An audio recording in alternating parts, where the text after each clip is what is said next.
Hello, you're listening to Otaku Spirit Animecast. My name is Andrew, and I'm joined here with Chris. Yo. And we're from the otakuspirit.com. That's where you can go for all of our links, social media links, ways to get a hold of us, ways to support us. We greatly, greatly, greatly appreciate the support. But yes, today's episode is...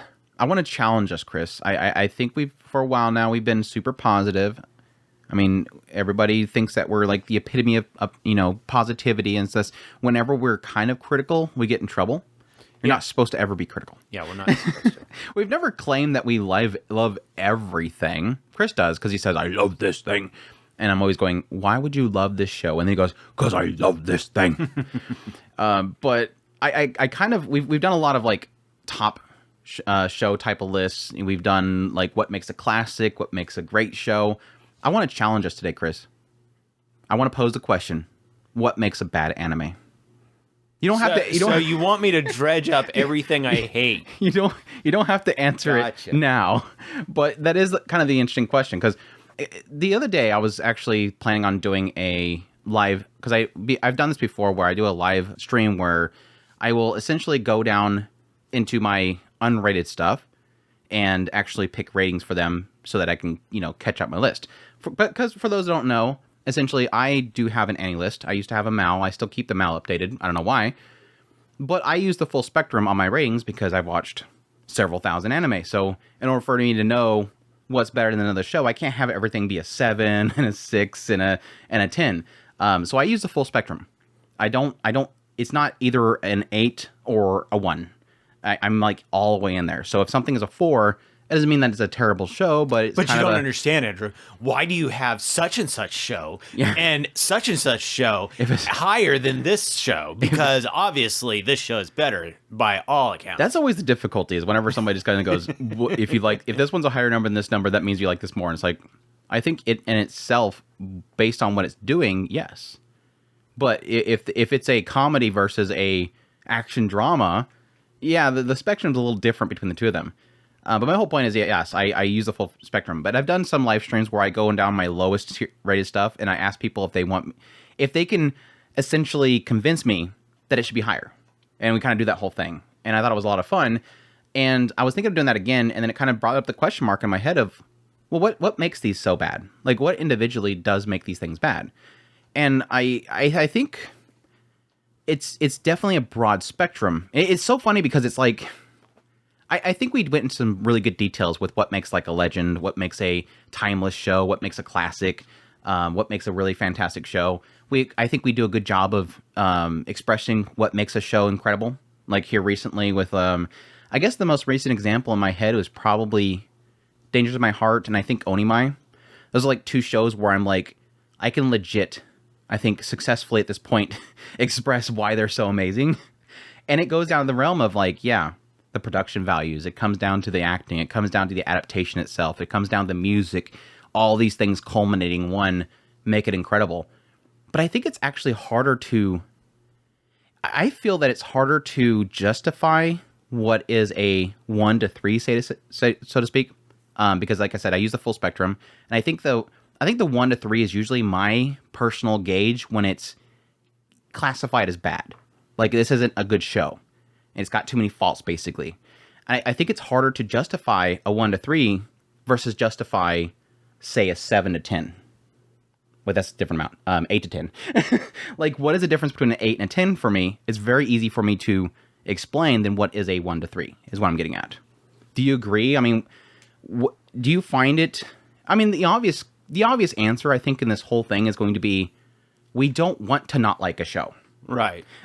We want to give everything a shot, but it would be just ingenuine to somebody to not point out that something did not work for you in a catastrophic level. And I think a 1 to 3 is that. It is a catastrophic level that something is failing miserably with this. Yeah, and I think that's one of the hardest aspects is saying I don't it just doesn't work for me is kind of the easy way out. It's yeah, I understand that some people probably won't accept that as an answer, but really in all actuality, like Andrew said, I mean, we don't want to hate a show. I really don't. I mean, I've always put out the challenge. Somebody, anybody, come explain to me why the Brother Moth show is the greatest show ever, and I'll listen to you. I really would. Pupa. I would love to know why the Pupa Brother Moth show. We usually go with the Oni-chan. Oni-chan. Oni-chan show. Oni-chan cannibalism show. No. The hot dog Oni-chan show. God, we've said this several times. Because somebody at one point asked if there was one show that you could get removed from existence. I don't want to. I want them all to exist. Except for Makoto no Danshi. Hey, that had one really good episode, if I remember correctly. One of the Makoto no Danshi episodes was really good. I stand by it. I really do. I think art is important. Whether there is some art that I find detestable, and I would rather it didn't exist, but at the same time, it is what it is. And when it comes to anime, I want that as an art form to exist. Every one of them. So yeah, I do really love most of them. So as far as why catastrophic failure that would cause me to dislike it's hard to find. So yeah, I guess in a way it would be. You would have to trigger a lot of detestable things. When it's super cruel to a character. Yeah, it would really. When you're really cruel to a character, it tends to yeah, like the last season of Snafu. Yeah, I think I remember that. Something about, what did I give that? I want to say that it was still like a 4 or 5 for me, but it was way low. Like every other season of Snafu was like really high, and that last season it was like I still appreciate a lot of aspects of it, but it was more of the fact that it spent so much time like just kind of rubbing my nose into something, and it's like, this isn't fun, like this isn't entertaining. I don't care what the result is. It was that journey sucked. Like it didn't feel like any of this had value or meaning. It was just being purposely cruel to me as a viewer, and I didn't like it at all. Maybe it was a 3. Maybe I dropped it down to 3. But anyways, yeah. I do have to admit that when I actually was trying to put together some bullet points for this particular podcast, really questioning what makes an anime bad, looking back on it, yeah, I guess technically you could make an argument that everything that is, all the bullet points for why it is bad is technically what makes it great on the opposite. So it's going to be things like, did it pull that off? Did it have that punchline you were looking for? In a lot of cases, yeah, a bad anime could be something where it doesn't pull off that punchline. Now, I think I do have to admit that most of the time there's a lot. I give a little bit too much negative into something that I feel like it is purposely made for the sake of selling something. Like if it has a source material bait ending, it's obviously going to sour it for me. And I hate that the most because those are the cases where, yes, 5 months down the road, 2 years down the road, and now it seems like lately, 10, 20 years down the road, you could get a sequel technically. But does that change the fact that back then, when I was, scoring it to people and showing them what is my value I give the show, it was still low. Like it's that hasn't changed. It changed my mind, but from back then, it wasn't. It was terrible.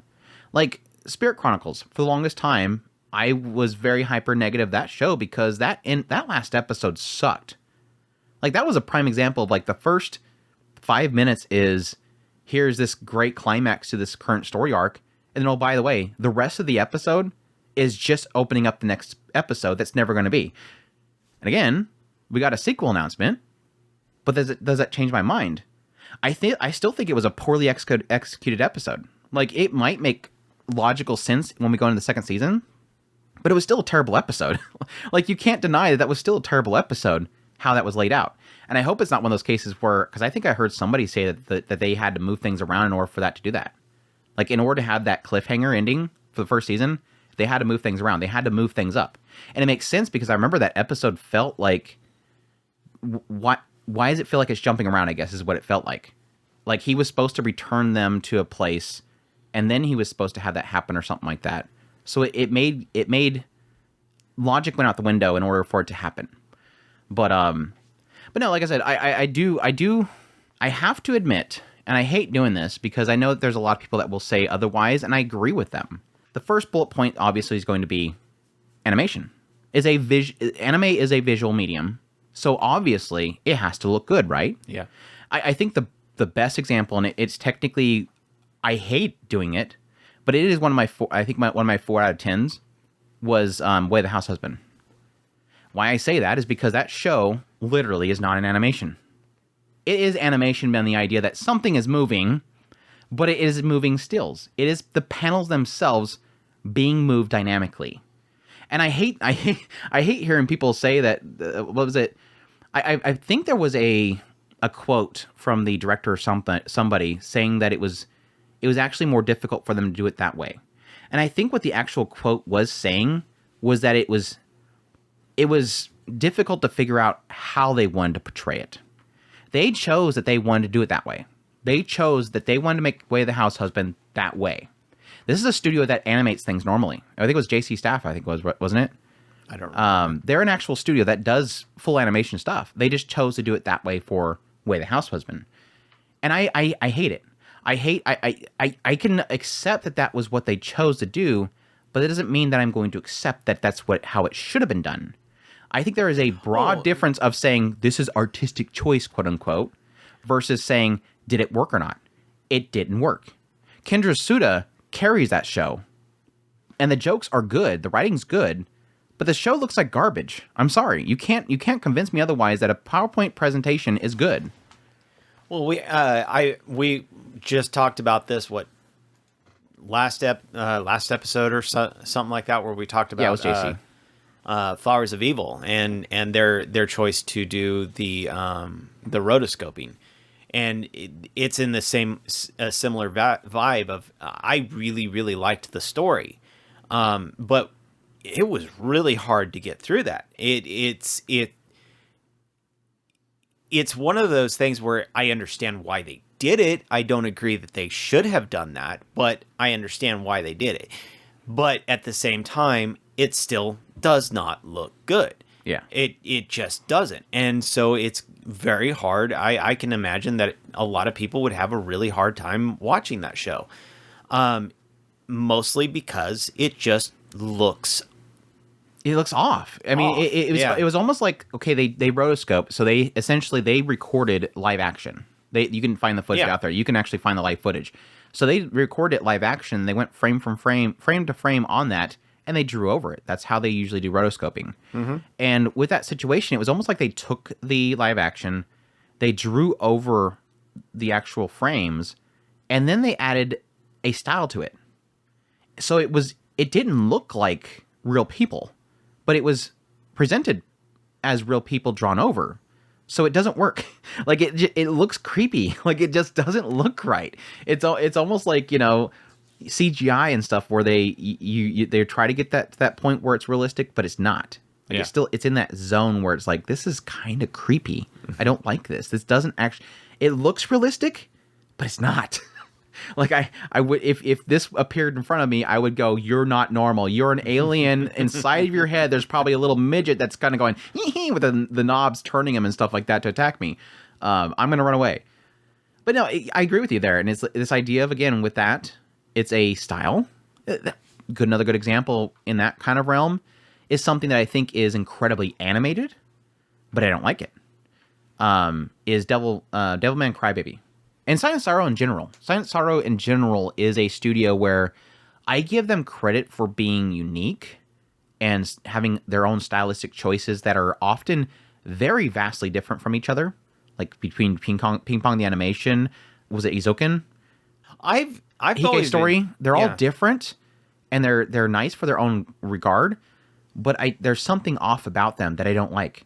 And Devilman Crybaby was a good example of that because it just looked kind of dumb in a lot of regards. In a lot of shots, it just looked kind of dumb. And I know that that's a super touchy subject for a lot of people. I've been hit about this so many times. Oh, yeah. But then when it came to Hike Story, perfect. Like every now and then, finally, it just the art style nails it, and I'm like, yes, this works for this. It's so funny because I've never cared for Science Satoru's artwork. And it's actually what's even more funny is between me and Andrew, just ourselves, we actually kind of disagree on like Studio Trigger. I love Studio Trigger. I like Studio Trigger's style. I just don't like their animation. I feel like a lot of their animation is kind of just recycled animation. Yeah, and it's hiding the animation basically. I've never disagreed on that. I find and the difference is that it works for you in hiding it, and I acknowledge that it's hiding it. It's just it bugs me, and I can't get over it. But I have always liked their style, like with Darling in the Franxx. What was that one with the kids that were emotion they did swapping? Fantastic. Putting their own spin on a lot of the cyberpunk stuff. I think that they did really good with that. But yeah, I really like a lot of their character artwork with the with most of the shows that they've done.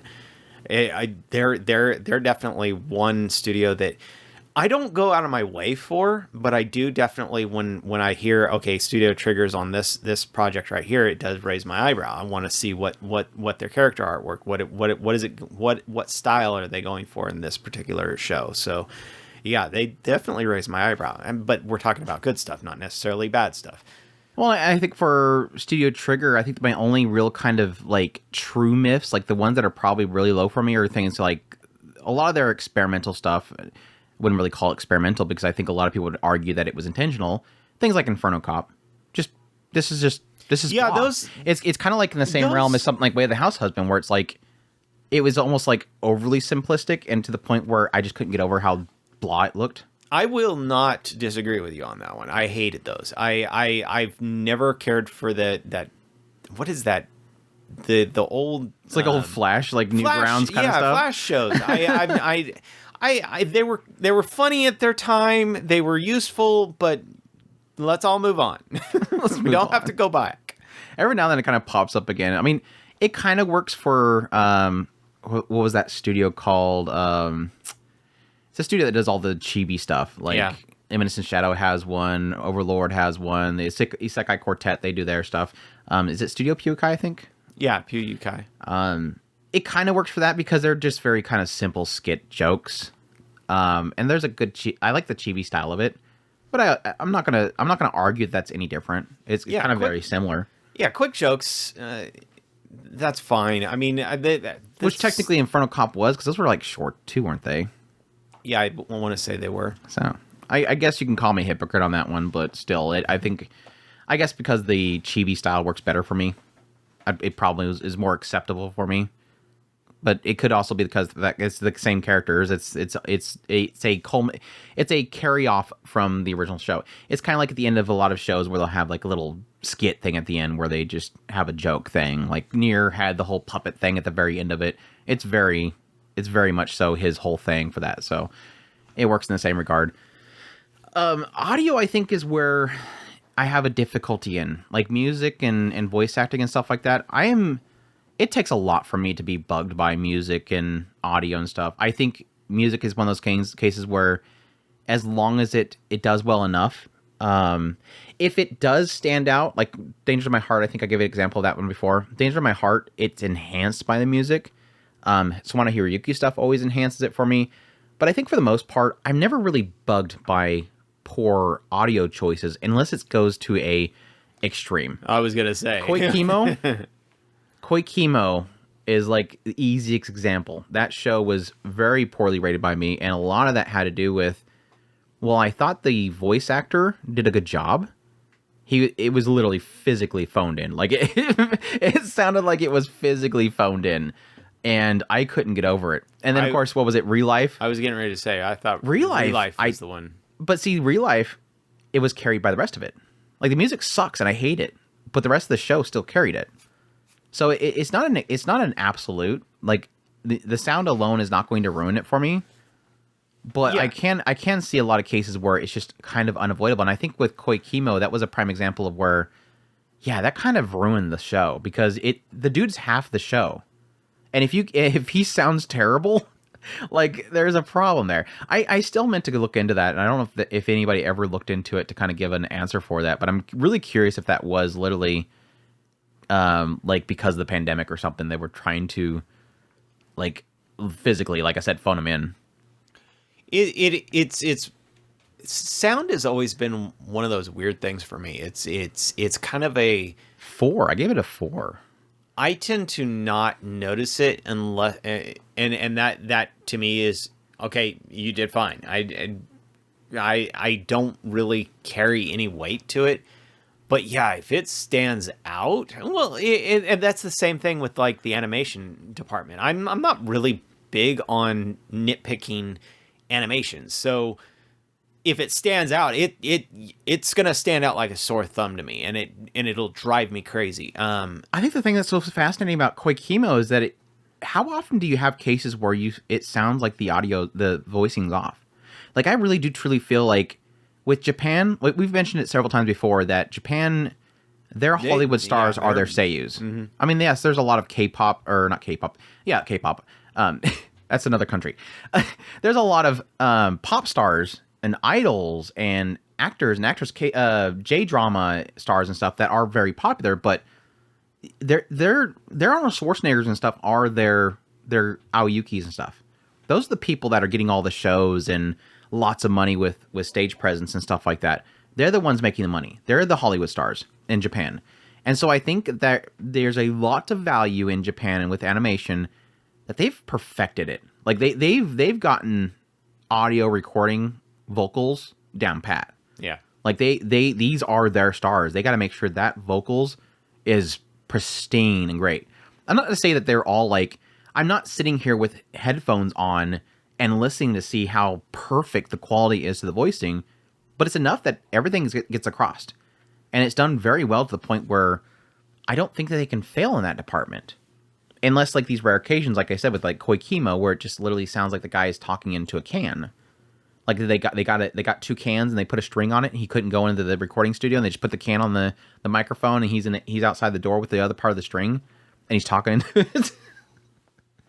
I honestly don't remember it. I seem to remember one show where it sounded like that, but I think that it was because he was talking in his head or something. I don't remember. That's a good reason. This guy wasn't. I mean, it could be. Maybe that's the twist. Maybe the twist is that this guy in Koikimo never actually talked out loud. It was just all internalized. He's the biggest softie, and he's super embarrassed, so he talks in his head and gives her flowers, and she's like creeped out by it. I don't know. Mm-hmm. It could be the major twist in the whole thing. We just never knew. But yeah, I just don't think that there's that's literally like the only 2 cases I can think of off the top of my head. Like I said, it's just the value that I really give to a lot of that stuff, unless it's done really good, is just not there. Like, yeah, there's cases like Dark Gathering this season really does feel like a lot of my enjoyment out of that show is the audio. Like, they're just nailing the atmosphere and stuff with the audio recording on that one. But it's, like, I think the least of my worries. I think I give way too much value to story and characters over animation to audio, I think is where my priority list really is. So it's gonna be very difficult for anything to kind of lose in that regard. So I don't think I would ever be too critical on something over that. Now, yes, I guess we can get into one that's pretty divisive. Comedy. Comedy, I think, can easily make a show bad. And this is easily... all this stuff is subjective, obviously. Do we have to say that? Are we supposed to... Are we required, like, by law to say that everything that we're saying is objective? This is all of our opinions, so whatever. They don't necessarily reflect those of Otaku Spirit. Even though we're Otaku Spirits. We are Otaku Spirit. So, no, we don't reflect the values and opinions of the listener. Anime community. We're wrong. You're right. You are the bestest ever. We're just trying to point out how right you are. Yeah. There you go. We're the wrongest of all of the wrongs. Now everybody's going to love this podcast episode because they all, obviously. But no, I think comedy is like, I think we've always mentioned that whenever we review a comedy, it's always like your mileage may vary. It's completely up to you if it's going to be something you're going to enjoy. Usually we'll give like a a certain episode count to kind of give you a gist of what you're looking at or Well, something like that, because okay, it's so difficult to really say that. Perfect example. Migi and Dolly.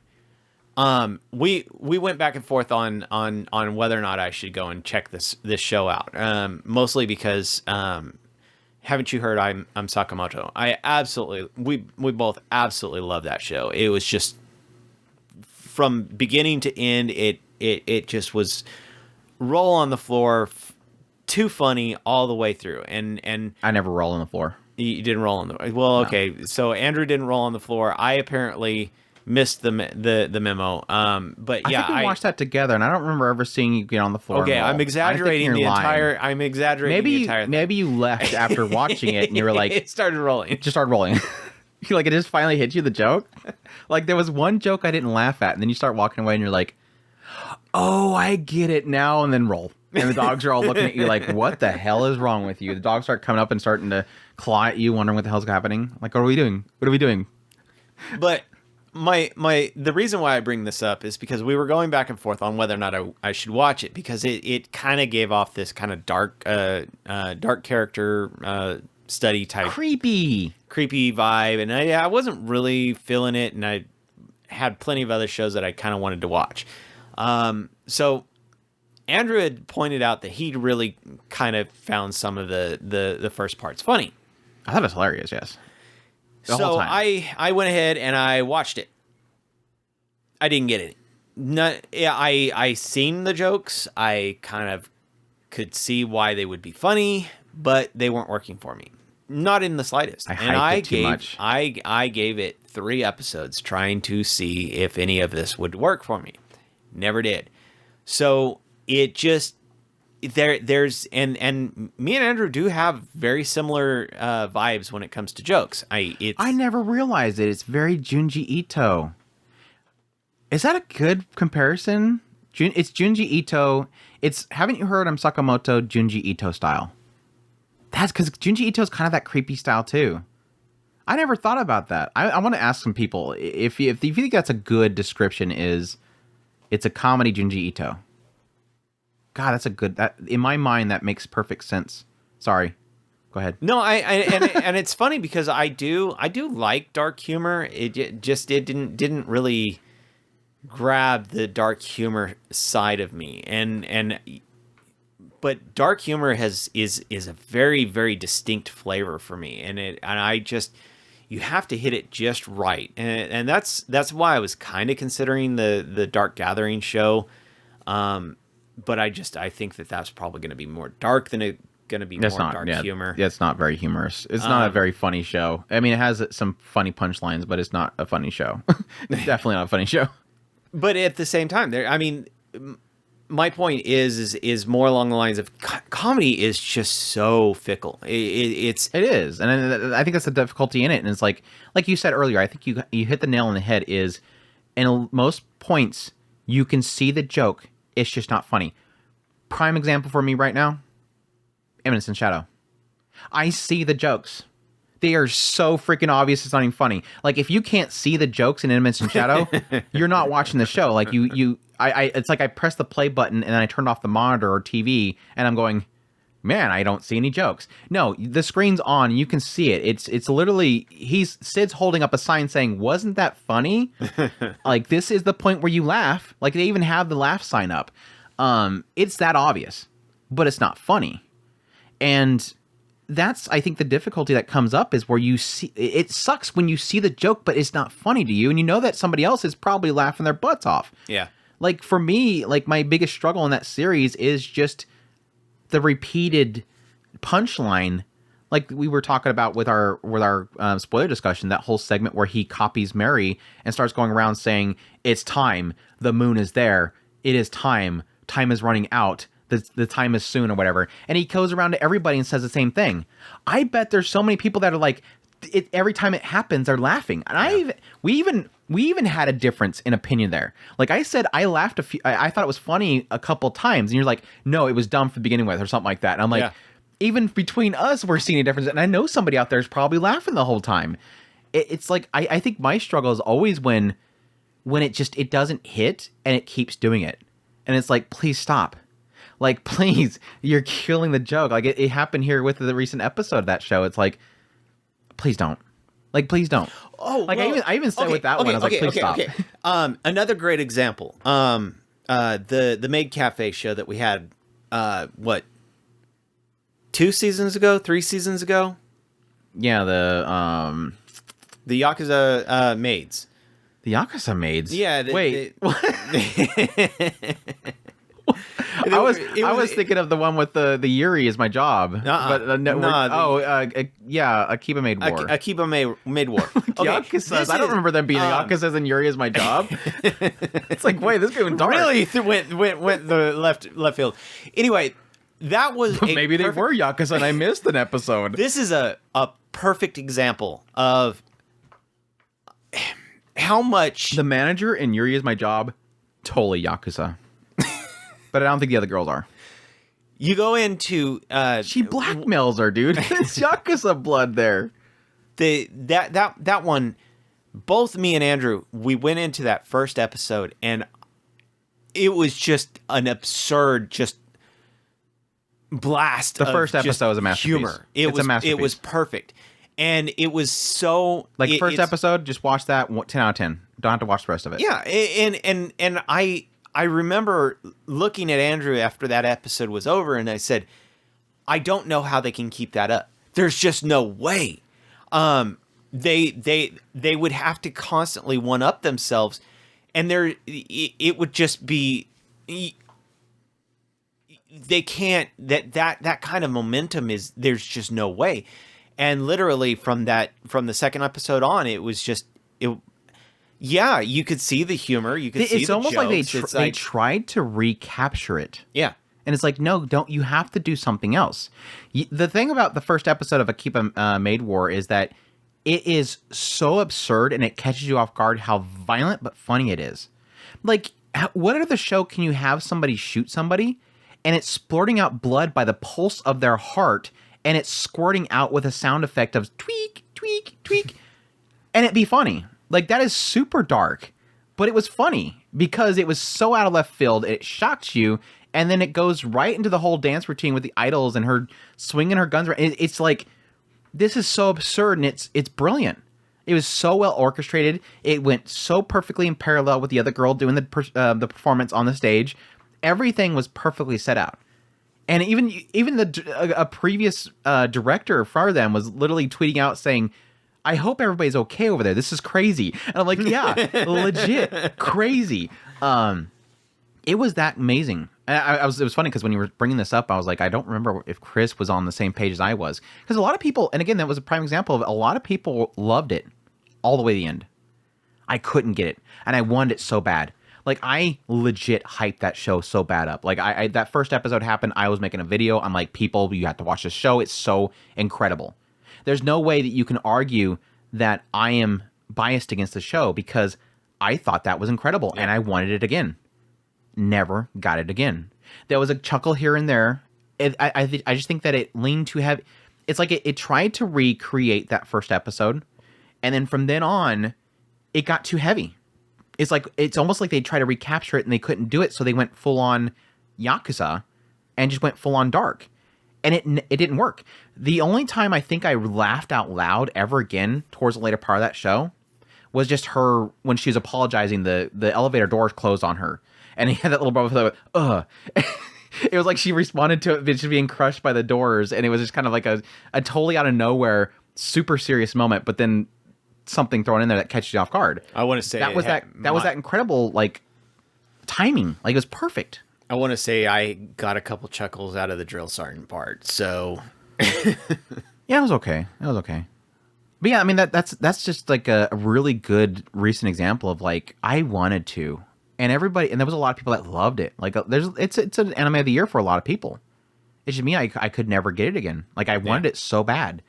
But again, that goes to the credit of how comedy is so. It's such a. I think comedy of everything is the most difficult to really kind of score because it just works for you. Doesn't. I think I've pointed this out before, but comedy is a shock factor. There's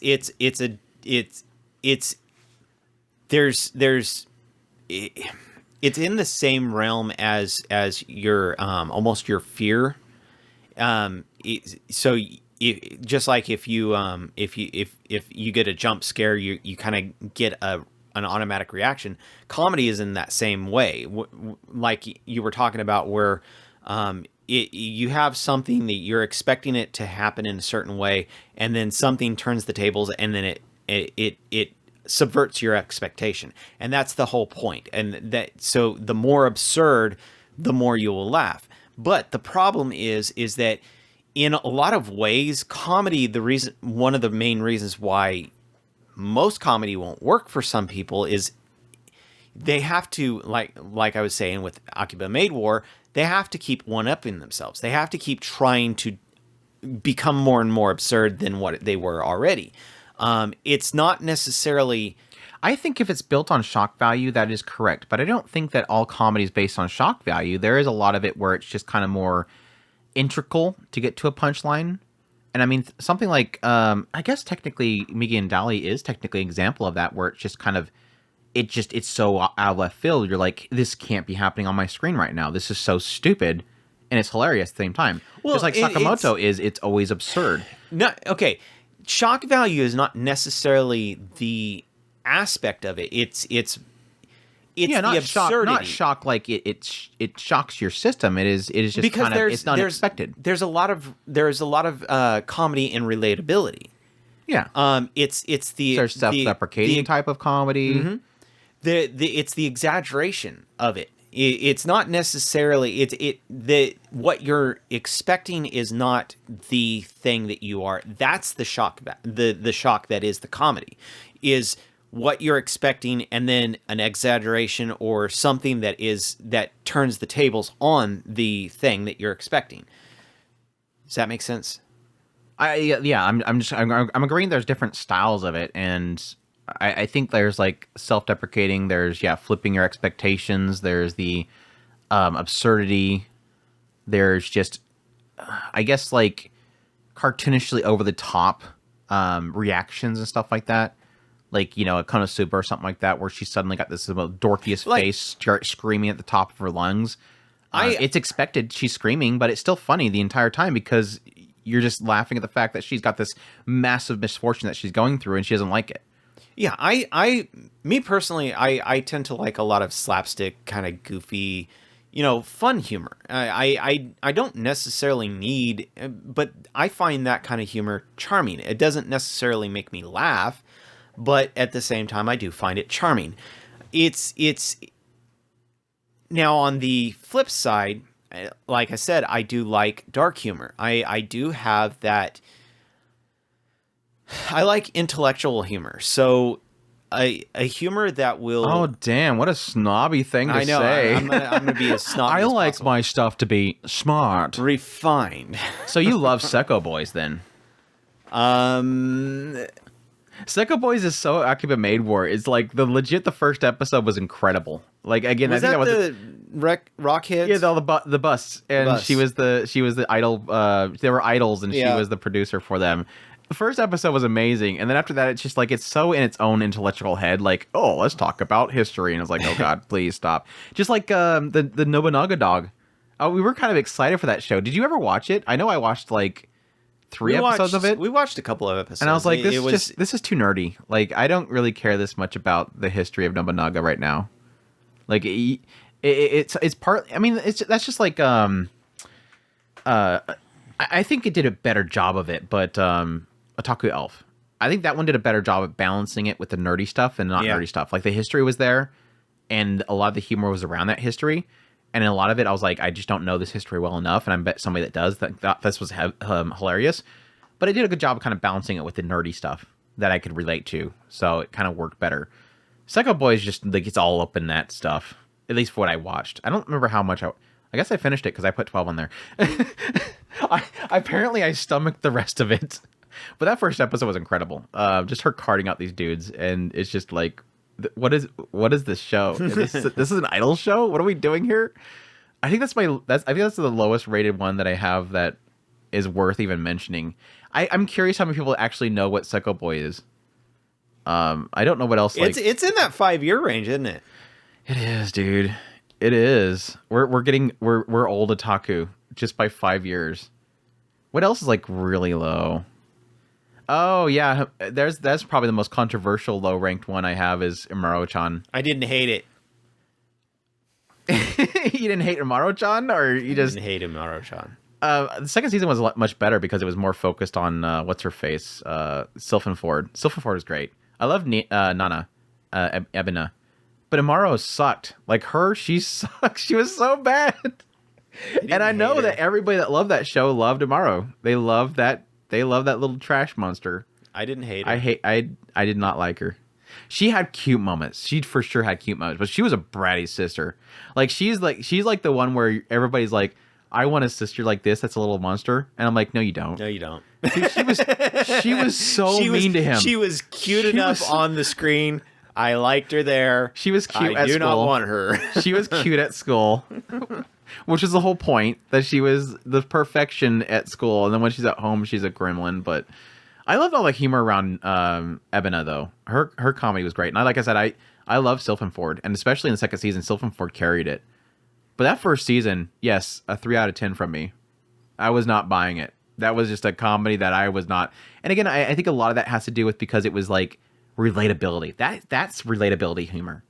I think umaru-chan is relatable humor. Is if you, because everybody that I said that was that I heard that was praising it was around the idea of she's my spirit animal. She's just like me. I like to do that too. Yeah, I'm totally that. And I'm going, no. Like I'm not relating to her at all. One is that she's a girl, but two, it's like I can't relate to that. I want to do that to my sibling and be a little whiny brat all the time and consume chips all day and not gain a single pound. That's not me. I can't relate to her at all. Unless you have like some massively high. I guess I'm not that far off. Average score is 67. Apparently I'm not alone on the dislike of Umaru-chan, so I guess that wasn't a hot take. What else I have like really low in comedy? I guess you could say Farming Life, but it wasn't really big comedy for me. Oh, there you go. Don't Hurt Me, My Healer. I think that was a pretty common. I didn't hear too many people being happy about Don't Hurt Me, My Healer. It had good moments. Yep, 58. So I'm not too far off there. It was like, Don't Hurt Me, My Healer is a prime example of like the Imminence and Shadow for me. Like, I get the joke. Do something different. And whenever they did, it was great. It was like every time they introduced a character, it was hilarious again. And then they would kill the joke. That was literally what Don't Hurt Me, My Healer was. Like, even when like the Medusa shows up and she keeps saying, you know, look at me, and he keeps looking. It was like, this is so stupid. Like, why does he keep falling for it? Because she asked him to. And he just looks, and he gets stoned. Well, that one, I think we had more fun talking about the jokes than actually watching the jokes. And she was great. Like, her Seiyu did a fantastic job. Yeah. They made her expressions perfect. The summoning and all that kind of stuff was fantastic. It's just... Well, and it's so funny because we... everything I wanted out of it was done in the Necromancer. The Necromancer showed up, and it was like... This is what I was hoping this show would be about. And it's so funny that it actually kind of was the backwards version of the entire show. And it was so weird. That one is actually a prime example of I was finding different things that I found absolutely hilarious that Andrew didn't find funny. It was really weird. But at the same time, what was the thing where he falls in the pit and she was gonna get like intestine or something like that to pull him out of it? Yeah, she was gonna get him. She couldn't find any ropes, and he was complaining about the fact that she wouldn't help him or something like that. And then finally, it was the intestines. Yeah, that was the kind of the ultimate. And then I think she ended up finding the guy that actually made the hole. It was like a goblin or something like that, and they had to get him out of there. It was like that was like the greatest joke about this series, and it wasn't really like it was going out of its way to do it. It was there, and I found it overall a funny aspect of it, even though it wasn't typically a punchline. It was the fact that it seemed like everybody that should be a bad guy in this world was actually good natured. Like all the monsters were so nice, and he was always dealing with people like the healer and stuff that were making his life miserable. Like the ogre, they had the quest and they were trying to figure out how they're going to take down the ogre, and then he just like oh, is that what you need? Oh, here, that's fine. Have it. It was like they went this whole long spiel about how they're going to take down this dude, and she's talking about summoning some tentacle monster from the abyss, and the ogre's actually a nice dude. Like I said, the pit, they were just wanting to hunt, and he fell in it. So he's like, okay, let me help you out of there. You don't need to be in this pit. It was bizarre, but yeah, I mean, One Punch Man I think is like a continued pain for me because I know that one's hilarious for a lot of people, and I just never got it. The Saitama thing was just like, it doesn't work for me. Like it's I don't think it's ever gonna work for me. I never found One Punch Man to be funny. Right. I just never did. Again, I see the joke. It's just not getting me. Well, yeah, I mean, it was funny that first episode, and I still to this day I believe that was the only joke that it had. It was not a comedy. It never was a comedy. Chris, you don't say it like that. It's always Chris is joking. That's the joke. Chris acknowledges that the whole thing is funny and that the joke is the entire thing. I mean, but yeah, I technically did find it comical. The rest of I did find it comical. I've seen the parody, but at the same time, it's too much for me. Like the build up is too much. I seen the parody aspect of it. I mean, the whole idea behind the Kamen Rider was I seen the parody. I do get that there is. How do you explain it in that would make sense? There is the entire world of One Punch Man is a parody. Well, I mean, that's the difficulty that I have a lot with those types of comedies. Parodies are difficult. One, a lot of parodies are based on properties that are obviously very well known in Japan, and so it's very difficult as an outsider to get the parodies. But when the parody is obvious, it usually doesn't work for me anyways. Prime example, Mashal. I know what that's parodying, but it's not funny to me. Like, I don't care. Like, I sometimes feel like parody can get lost in unoriginality. If the joke is too much about parodying something and it doesn't feel like it does enough to make it funny, it's just a copy in the end. Like if you parody something and you don't have a successful punchline to it, it's not worth it to me. It has no value because you didn't do anything clever with it. Like we were saying with Mashal, it was like, okay, I get it. They're doing the thing where they get on the brooms and they're going to compete. But it's just him shaking his feet fast enough that he can fly. It's not funny. Like you're not doing enough with this game that's interesting or clever to me. I see what you're saying. It's now, granted, I'm not like a massive Harry Potter fan, so I'm missing. Chris seen a lot more jokes in it than I did, but I knew what it was going for and just didn't work. And they were technically, that writer is. I didn't look into it to confirm it at the time. I should have. I was convinced when the show was airing that the writer is obsessed with the creator of One Punch Man, because even his profile picture that you can see on a lot of sites is literally what a character that looks like the helmet guy from Mob Psycho. Like it feels like this guy has obviously a lot of at least influence from him, because yes, even Mashal himself is legit like a Saitama in the idea that he just one-shots everything. He built his muscles up so much he can punch somebody and take him out. Or he can punch a spell and it goes away. I don't know. I think parody, in my opinion, is like a danger zone for me. And the idea that it's very difficult for me to find value in it unless it's something that I really do find funny. Which is obviously very subjective depending on the person. Parody is there's a good aspect to parody because are we even talking about bad things anymore? Yeah, I think I said the whole point is that it's the opposite. It is the opposite. The worst part of it. Parody, worst. The negative is that I typically don't like parodies. Parodies. So what makes a bad show for me is going to be parody. Parodies have a value in picking apart a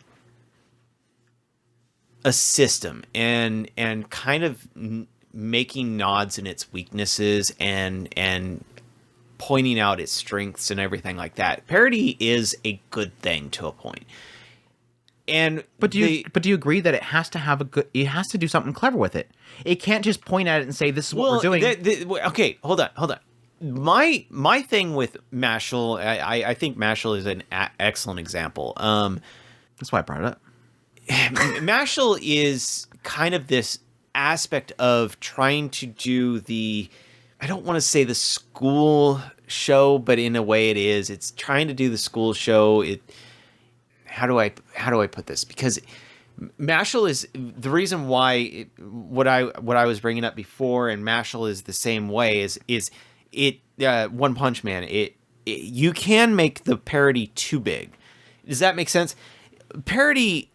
If I wanted to do a parody on school shows, and you could do just take everything about school shows and say this is the thing that they all do in all the school shows, and we should try and change it up. I think the key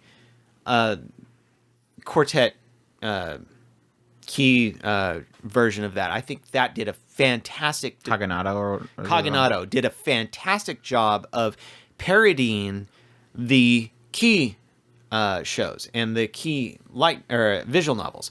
It took those and it said these are the parody, things that was kind of like one of those like self-referential, self-deprecation kind of thing. Like they were laughing at themselves. Yeah.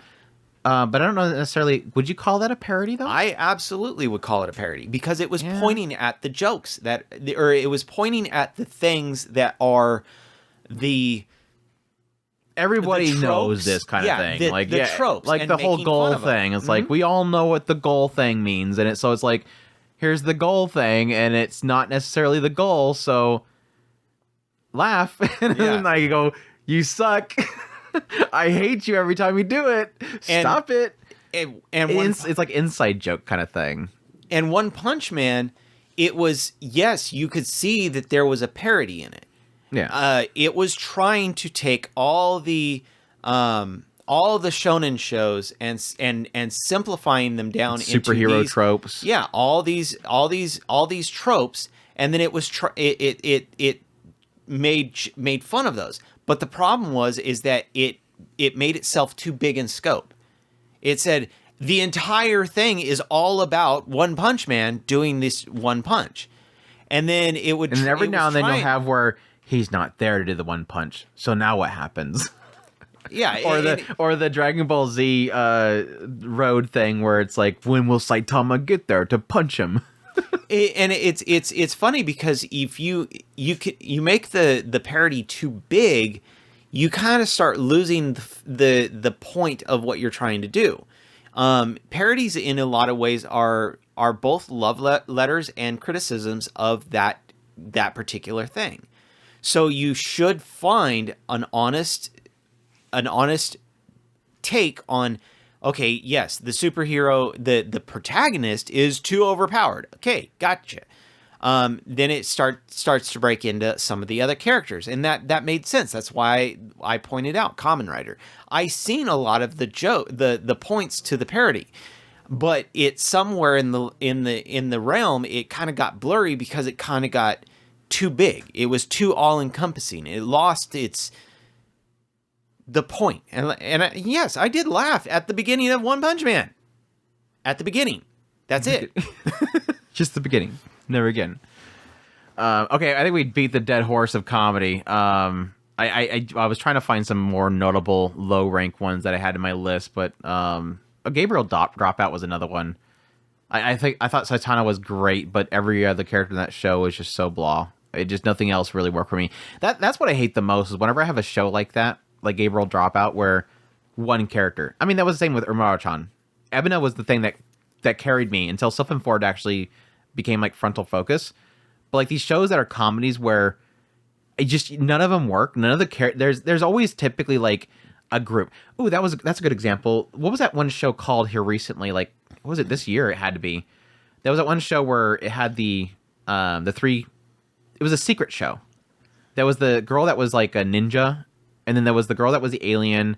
There was the one that could read minds, and then there was what was the other person? Was just the nothing. But there was 4 girls, and they all had a secret, and the whole show was just nothing for me, except for the alien. The alien girl was hilarious the entire time, but all the other characters I just did not care for. Like, they just did not work. But the alien, like, the whole thing with, like, she had to, like, pass gas, and it comes out of, like, her pigtails. So because that's where her tentacle, like, snorters are at. So she had to get out of the house, the classroom, because if it went off, it would kill them. Like, it was, like, nitrogen or something like that. And he just finally gets out the door, and then there's, like, somebody standing right there when it goes off, and it was, like, one of the ninjas or something like that. Yeah, the alien was great. But, like, the ninja girl, didn't care for. Oh yeah, that's right. The other one was a boy that was forced to go there by his sister. Right. So he was the secretly actually a boy, not a girl. And the mind reader, which the mind reader could only read the minds of females, I think, like that. So she never knew why she couldn't read the mind of him. So it was dumb, but it worked. Like I especially don't like it whenever it's like a show works when this character's on the screen. Do you have any examples of that? Like, this is the only reason I'm watching. Well, you have a lot of examples for shows that you watch for one character, let's be honest. Yeah. But shows, specifically comedy, like, nothing else works except for when this character's on the screen. Like, this one works. I think, like I said, Gabriel Dropout, I think, is, like, the biggest example for me because, like I said... I want to say it was Dropkick... Satania was the best. Josh and Chan. There's a lot of characters in that show that do not work. I agree. There's a lot of characters in that show that do not work. I literally watched it for Medusa. That's another example of one of those ones where, like, their introduction's great, but then after that, it's like it doesn't really work for a lot of them. Like, not all the characters. I mean, I liked a lot of the characters in that show, but Medusa was definitely the one that I kept going for. She was carrying things. Yes. She was carrying things. I think that's it for, like, really. I mean, really I liked not Josh and Chan. You don't like Josh and Chan. What are you talking about? Josh and Chan drove me nuts. I liked God, why can't I think of her name?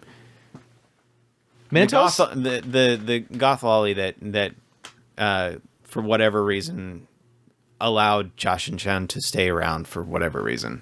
Oh, I liked her artwork. Well, yes, because she's goth lolly. Yeah, of course.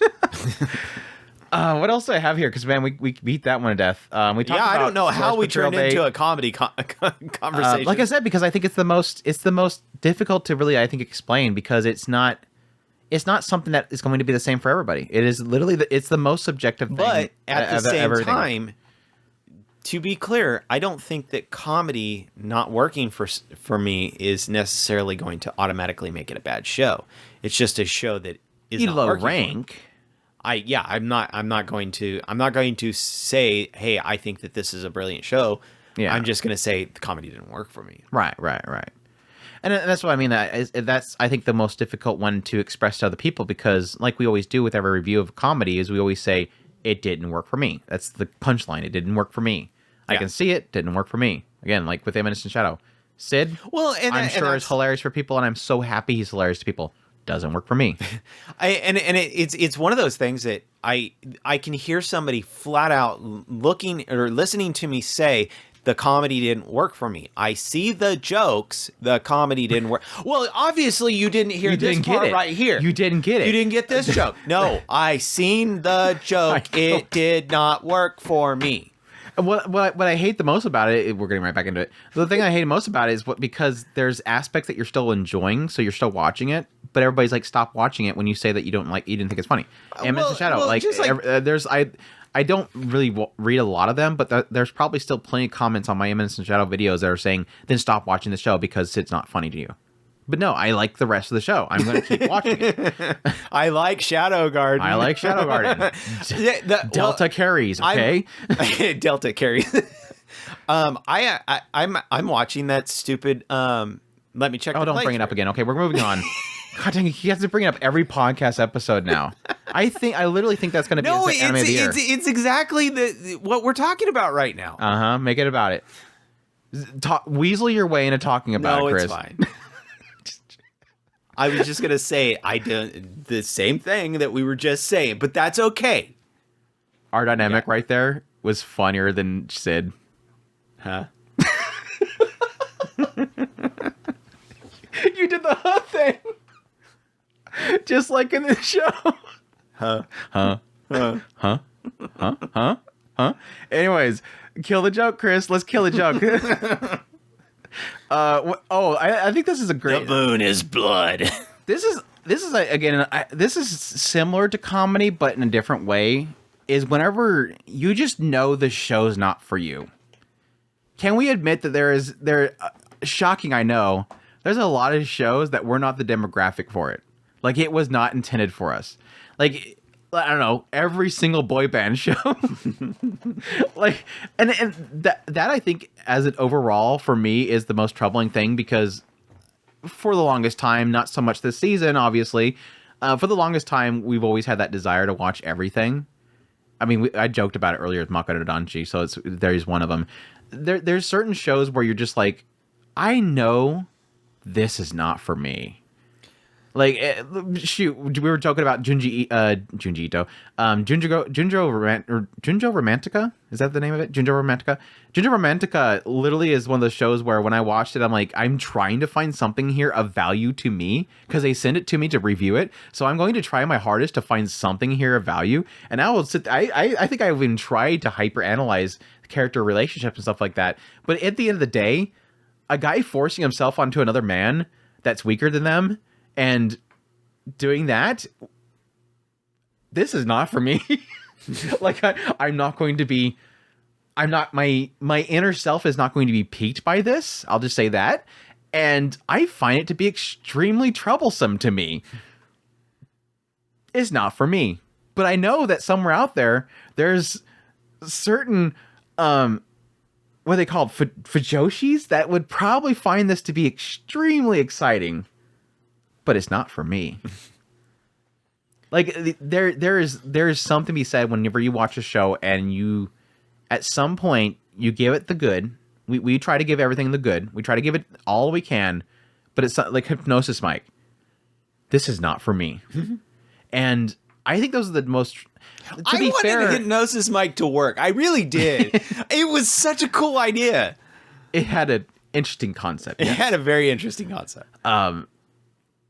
I think those are probably the safest shows in my crosshairs, just because typically I don't finish them. Like it's rare that a show where it's just on all accounts not working for me. I see what it's doing, but I know it's not for me, that I will never finish it.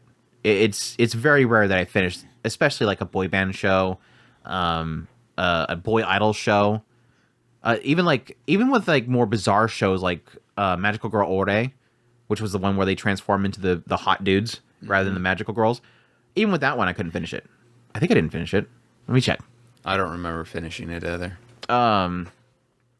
It was bizarre, and that was another one where I wanted to do it. Like I wanted to watch it because it seemed so bizarre, but I couldn't finish it. Like I don't even think I got like 3 episodes into it, unless my Annie list tells me otherwise. Because sometimes I try to like bury some of that trauma out of my head at some point. Yeah, I don't think I finished it because I don't even think I put it on my list. That's how many few episodes I watched. You were embarrassed. You didn't want to show anybody that you watched it. It's like you don't put hentai on your A list because you're embarrassed to say that you watched it. Or are you just willing to accept that you didn't actually pay attention to the story? I don't see it. But of course I don't know if it was. Oh my gosh, I forgot Gaku and Handsome. I watched some of that show. That was a weird show. There is a very particular type of comedy in Gaku and Handsome, and it didn't work for me. Oh my gosh, Oreichi, no, the mermaid in my bathtub. That was another special show. I thought I finished that one. I think we did. Gosh, typing in. There it is. Medical Girl Ori. Okay, yeah, I did 3 episodes of it. Okay, so there's my proof. I did put it on my list. What were we talking about? Didn't work. Demographics. Like things not being built for you. But do you have anything to add on that one? That's pretty much my thoughts there. There's another very divisive comedy for me in my experiences. Life Lessons with Uramichi Onisan. It had a funny moment in there. The rest of it didn't work. Yeah, that was relatable humor from what I've seen from a lot of people. Like it's just hating your job kind of humor. That's very, very cynical. Yeah, it's the kind of comedy that should technically work for you, but it definitely it was not. It was too depressing. Yeah. Like, there's a point in which is like, it's like if you have a depressing joke like that, it's like if it doesn't land the joke, in the end, I don't like. You're building into how depressing the situation is, and then it gets to the punchline, and you're supposed to laugh, like, yeah, I get it, dude.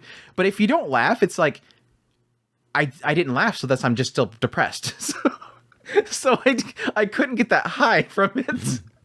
I got a huge kick out of the other guy, the guy on the left, when he comes in that one room and just has like the most stupid laugh ever. It was such a perfect laugh. Like it was the perfect laugh ever. I was like, that was priceless. I played that multiple times. What else? This one's an interesting one. Here's a very interesting one. When a show is a bad show because personally it offends you.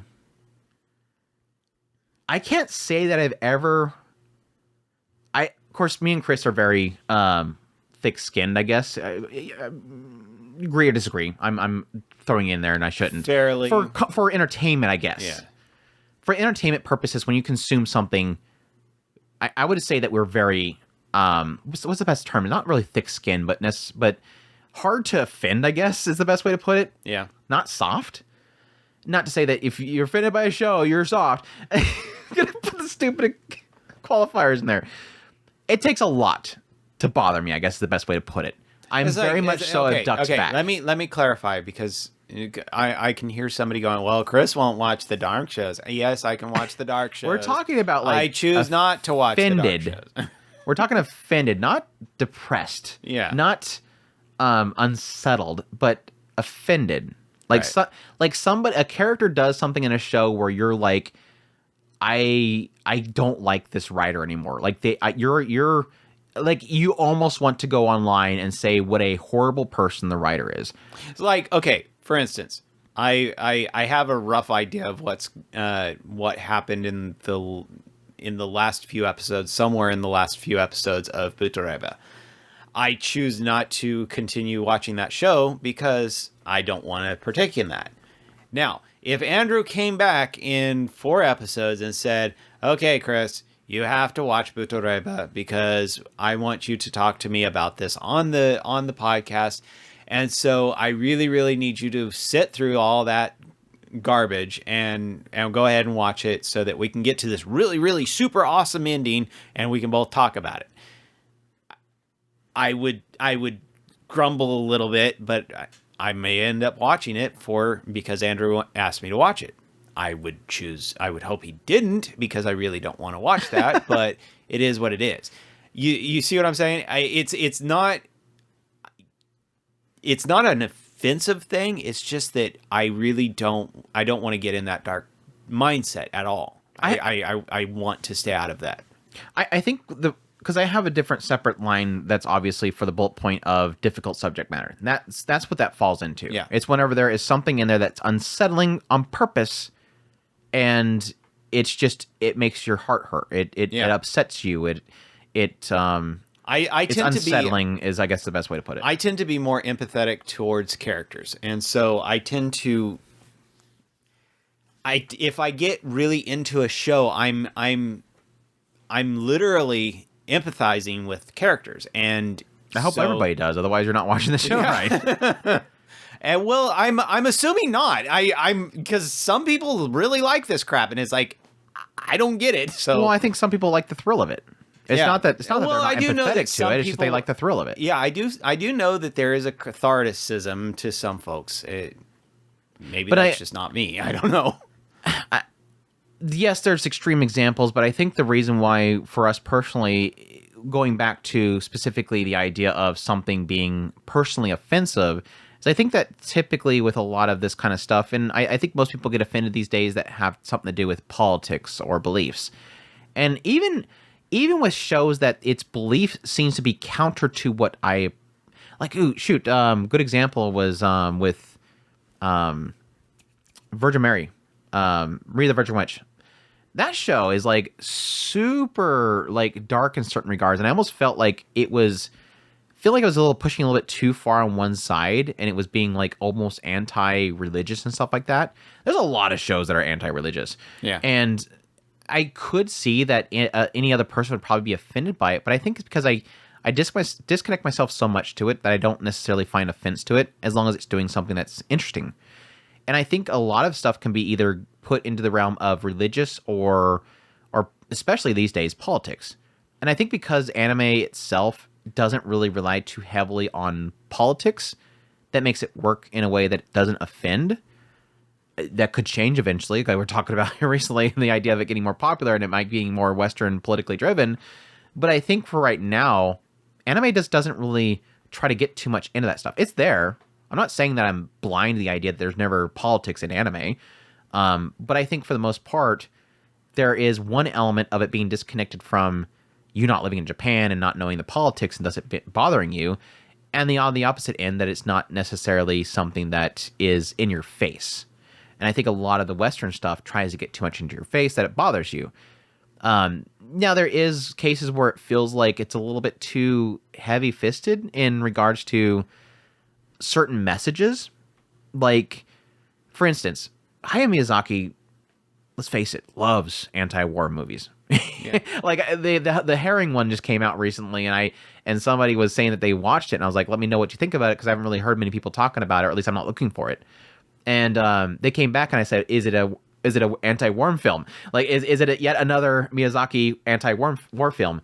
And he's like, he said his response, I'm not going to say that to spoil for people, but that was like my assumption. It's probably going to be another anti-war film. Yeah. And I think there is a lot of shows that I will, if you can pull anything out of me of offense, but it's not even like I'm bothered by it. I will admit that there's some times where I'm like, this feels like it's trying too hard to say something, and that saying something doesn't seem like it's benefiting the show. That's as close as you can get to me being quote-unquote offended, but it's not necessarily offense. It's more of an idea that it brings it down for me. Like, I am suddenly going to say that this show is less because I think this was a little bit too much. Pluto, good example.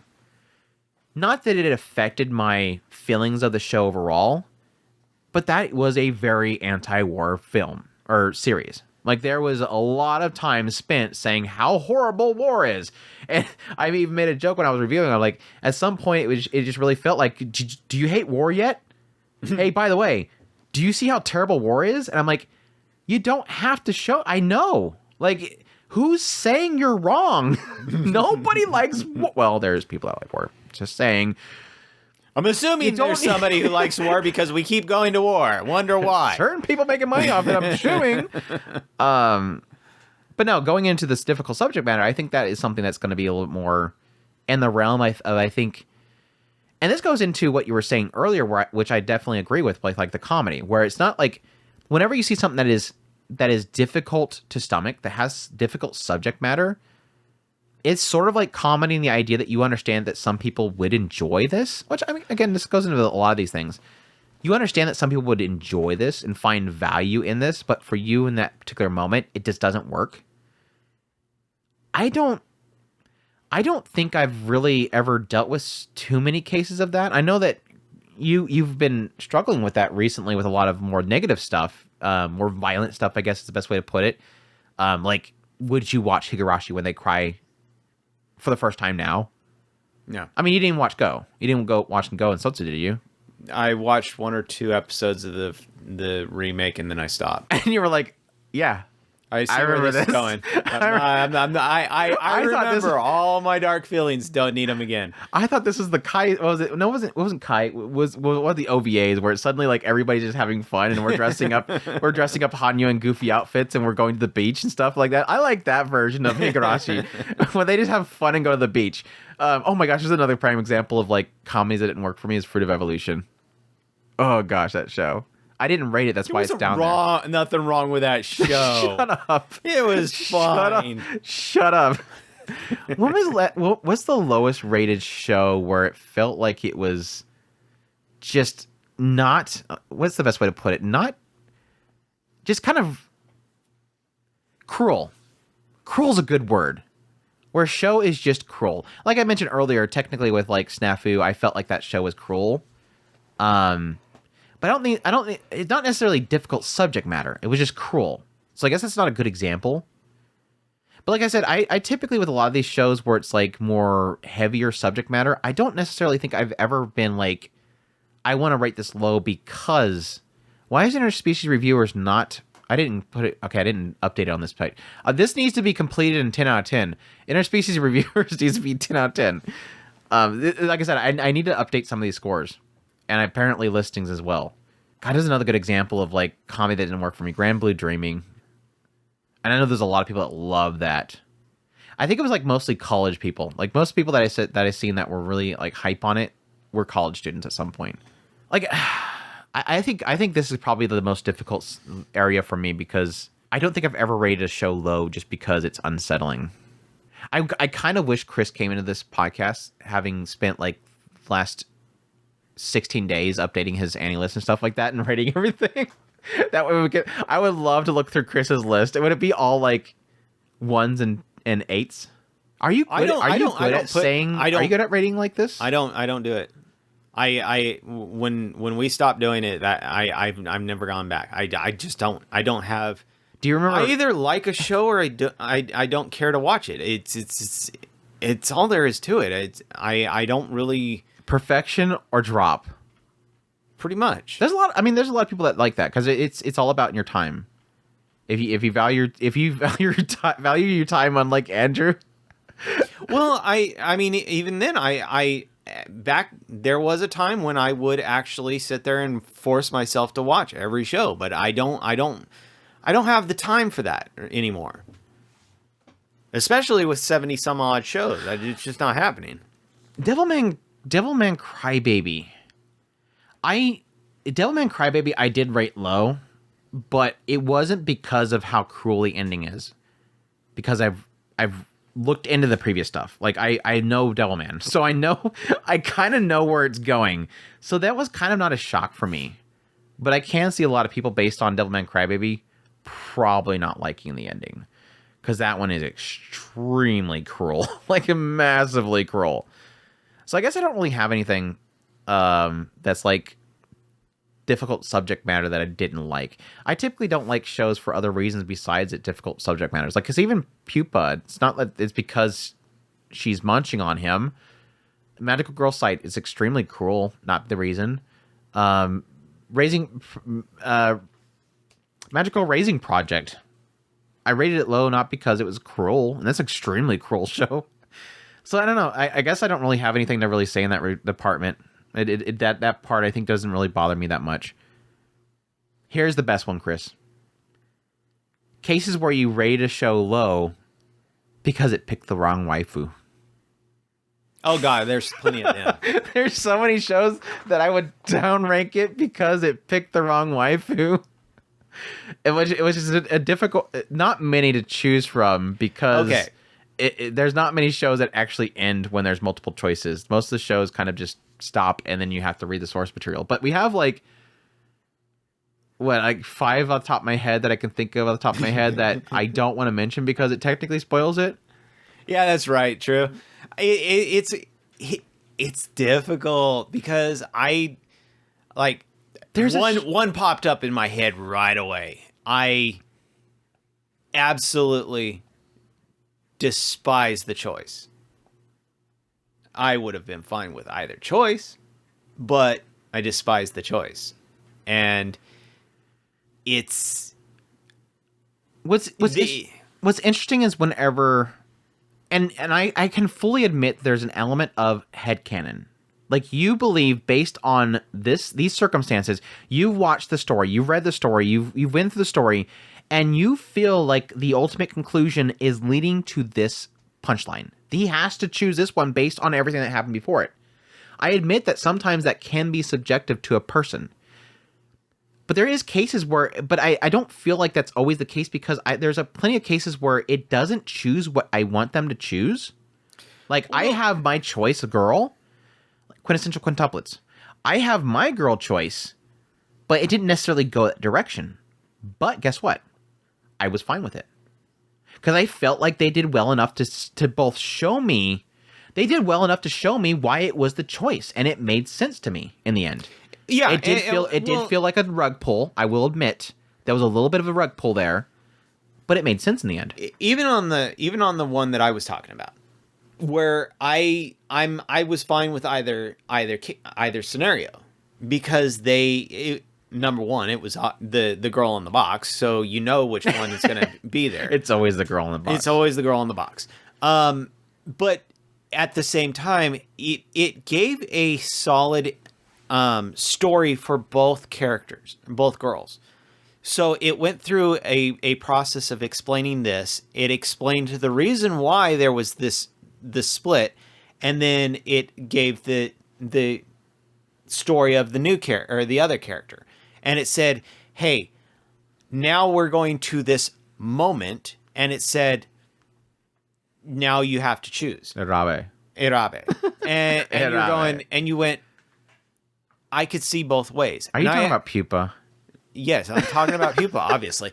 And it made the choice. And whether or not I agreed with the choice or how the choice was played out doesn't matter. I liked both the story and how it was told. It has to do that in a lot of cases. And in a lot of situations, it doesn't do that. And then you have problems where, yes, that's the one. It has the problems where Andrew absolutely despises certain ones because, well, new girl on the box. Sakura-sao. Sakura-sao. The Sakura-sao syndrome, where it was so funny because somebody watched that recently. He's like, I don't think they pointed out, but they were like, that was kind of weird how this happened. And I said, now you know what a Sakura-sao is. It's literally like somebody finally discovers the definition of Sakura-sao because they finally watched Sakura-sao.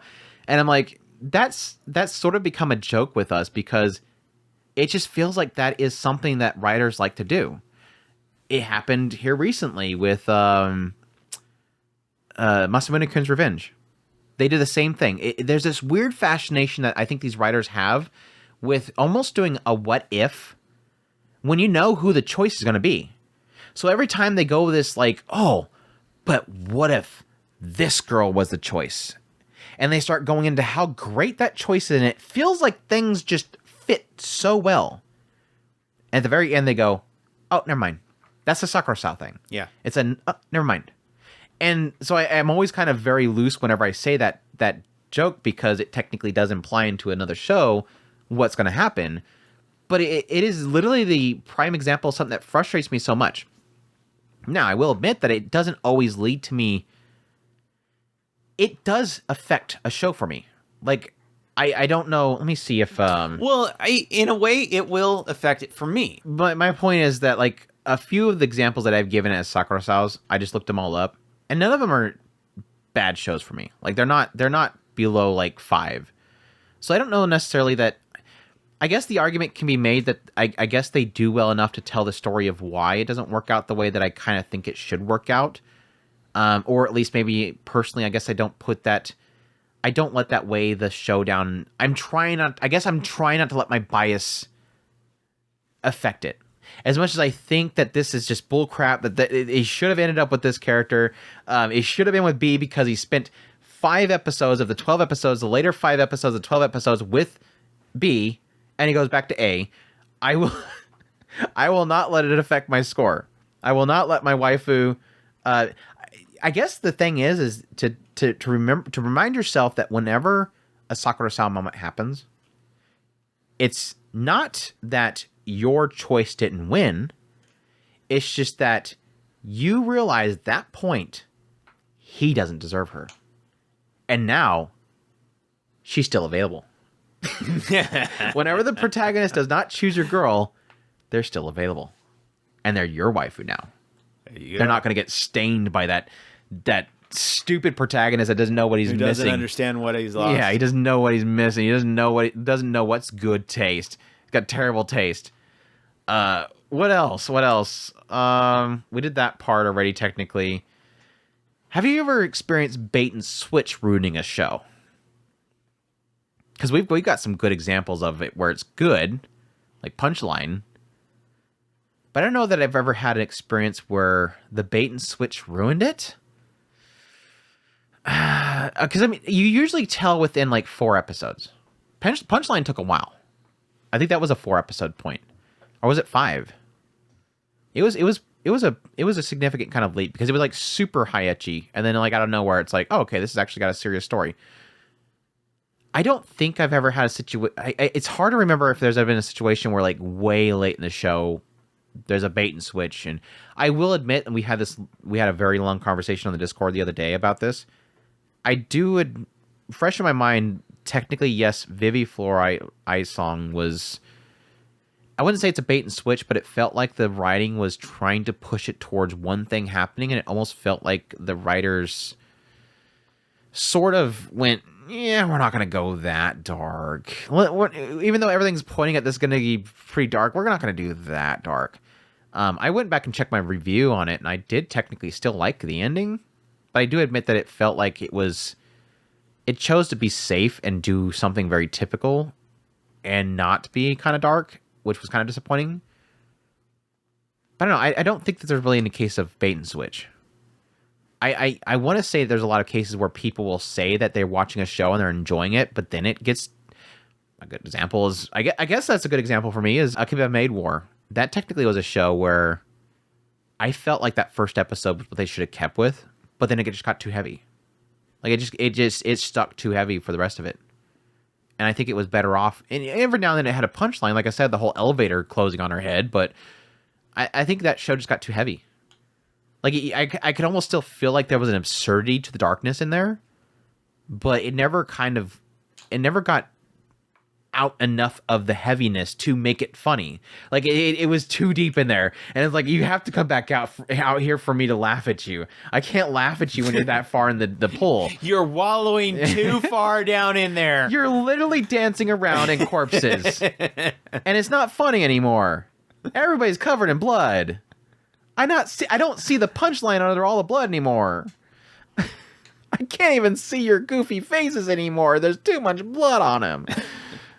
You can't keep shooting people that are cute and me be okay with it. Anyway, there was always shooting cute people. That was kind of pretty dark in that regard. Like, this is a cute girl, and she gets...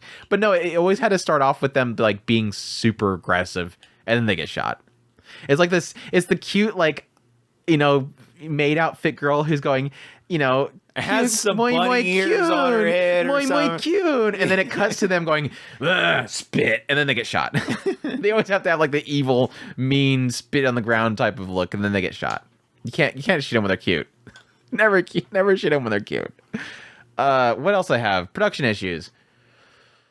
That's easy. This goes back to the earlier comments that we were making about the animation.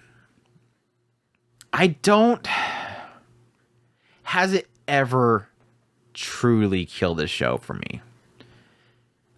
Because there's like really good examples that we've had in the past where it was like, this was actually a good show, but then like, what happened at the end here? Yusubu. Yeah, that last episodes were rough. But Barristers for me. A good example for me was probably what was that one show by the Snafu guy? Quality Code. What did I put that at the end? Quality Code. Because that show got super rough. I still put it at a 6. That show got super rough with the productions towards the later part. It's just like it was falling apart. And I think with that show with Claudia Code, it's still the twist at the later parts of it, and the brother and sister, the greatest characters. I just love them. I didn't really care for the main characters. I just like the sister and the Tsundere sister and the brother. They're like the best part of the show. So even with that show, I don't think the production issues really ruined it for me. Like when I'm talking, like I'm not talking about like with like we were talking about earlier with Way the House Husband, where I don't like that production choice. We're talking about like where suddenly it just feels like nothing's moving anymore. Things are looking bad. Nothing's getting animated anymore. This season, the Girl and her Guard Dog has been having some rough episodes. And I only went back to check it out because somebody pointed it out to me, but that show is not doing that well visually. And I guess I've stated before where it's not necessarily going to dictate whether a show is going to be good or bad for me, because I think that even still, like with Claudia Code and a lot of other shows, I still think that as long as there is value there, if there's still a good story there, I'll limp through it. Yeah. Like, I'm still gonna stick with it. Like, oh god, that looked rough, but I want to see this to the end. I want to see what the rest of the show is gonna go with. I want to say there's another show this season where I'm enjoying it. Oh, Butareba. This recent episode, they tried real hard to make that happen. And it's technically the same studio as the ones that doing, I think it's the same studio as the one that's doing the Girl and a Guard Dog. Because I think it was Vexations.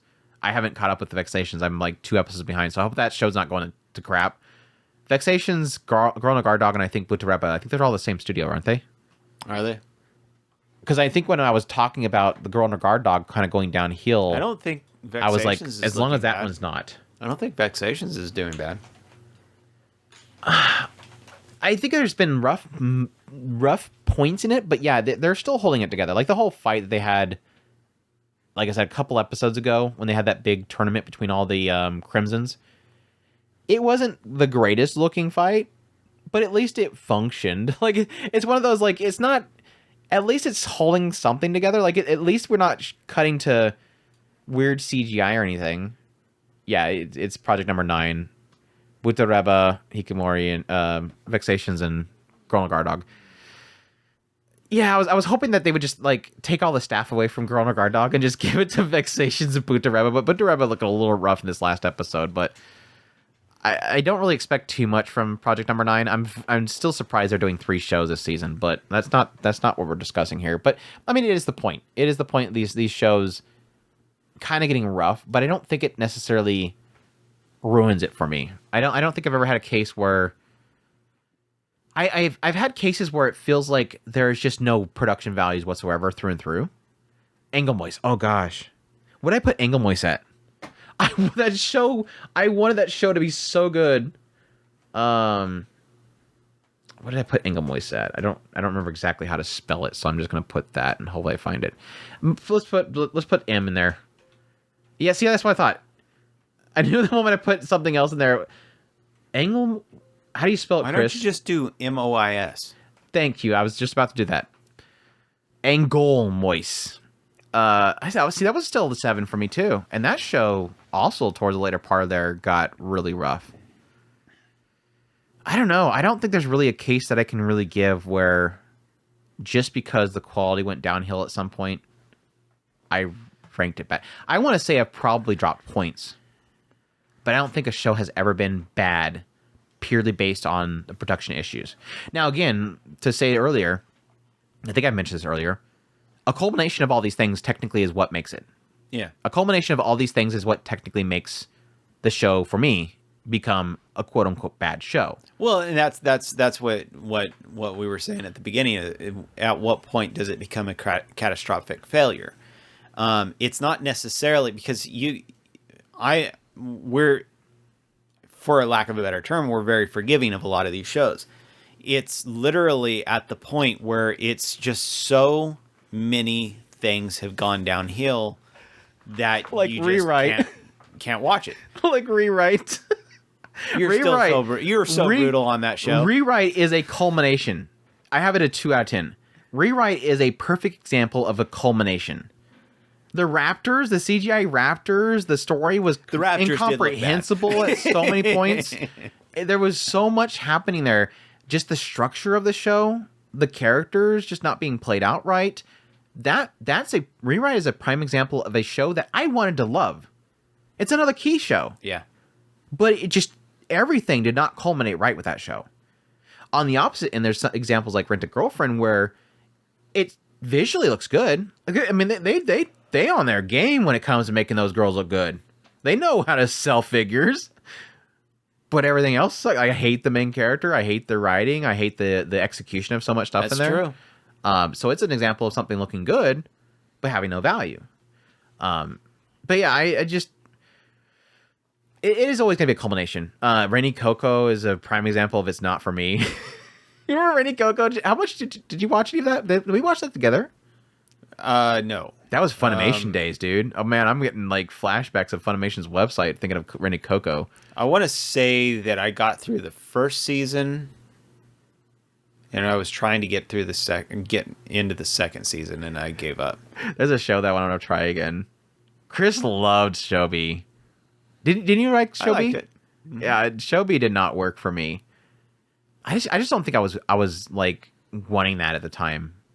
I think if I remember correctly, I didn't like how it was so innuendos. It wasn't like ecchi. It was innuendos. Like it's girl with a banana in her mouth kind of thing all the time. And it's like, okay, I get it. You're not cute. Ningen's a good example of a culmination too. That one's a production falling apart, failure to execute. Production just went to crapper towards the later part. It was sad. What else are some good examples? There's one that I'd look at Search of Lost Future. All because of the stupid telescope. I'm never going to get over that telescope. Every time I think of In Search of Lost Future, I always think of the stupid telescope. Okay, what about the Dimension W? That's an example of massively failing to execute on what made you special. Dimension W was so good early on. It was a perfect setup. It was the buddy cop drama kind of. Yeah. With the rough guy that has the android that's like, a little bit too on the nose or a little bit too on the straight. And they had a great chemistry. Style of it was fantastic. Music was so good. And then it went to something else. It's like, no, go back. I think Dimension W is one of those examples of a show that I put it at 2 out of 10, by the way. Is an example of a show where first episode, it's like, this is like probably an 8 out of 10. Like, I can do this. This is great. And then at some point, you're literally screaming at the TV, please go back to what you were doing. This was a good show. I'd really like heartbreaking. It breaks my heart to have to low rank it. I'd really like to go and check out the manga on that one. I'm very curious as to how much of that was anime original. Another one was Gangsta. Yep, that one's high on that one. That one's low rank on here too. I think I put that as 2 as well. We were really high on that one, and at some point it just went off the rails. Well, that was literally due to the studio failing. It was thrown out the window. Yeah, it was. They just gave up on it. They were like, whatever. No, the studio failed. It was thrown out the window for anybody that's watched it. Okay, I got you, Joe. Got it. Let me spill it out for you. Let me dissect the frog, and then you'll know what's inside of it. But then it's dead.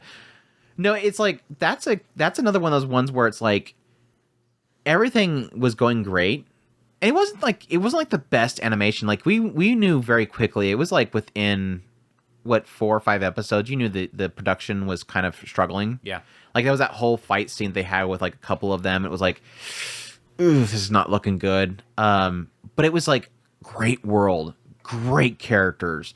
Some really good style to it. Music's phenomenal. The voicing is fantastic. Suda was on it. Kendra Suda is nailing him. Everything's working. What was the other girl? The blondie. That whole story was fantastic. Then we got into the history of the tags and all that kind of stuff. Everything was on full cylinders. And again, it was struggling. Like you could see the animation was struggling, but I'm like, we can still do this. We're good. Keep going. And then they had to. They had to drop it off there. They had to stop it there, and then the studio had to die there. Like everything was to make this series like something that could have probably been kept going and multiple seasons. Which studio was amazing. Arcs, right, was the one that does Ikitosen. They shut down like right after that. But like that was prime for to be like a legend show. A 3. I gave it a 3 out of 10. I still love this. The OP is so freaking good, dude. I heard it the other day. I was literally cutting the lawn the other day, and it came on. And what was going on is I was mowing the other day because I was trying to get rid of all the leaves. Of course, we're in that season where there's leaves everywhere, and so I'm like, I get all the leaves all gathered up, and I start mowing it down to chop it down. And I get to that last row, and I'm like, okay, time to wrap it up. And then Renegade popped on, and I'm like, never mind, going another round.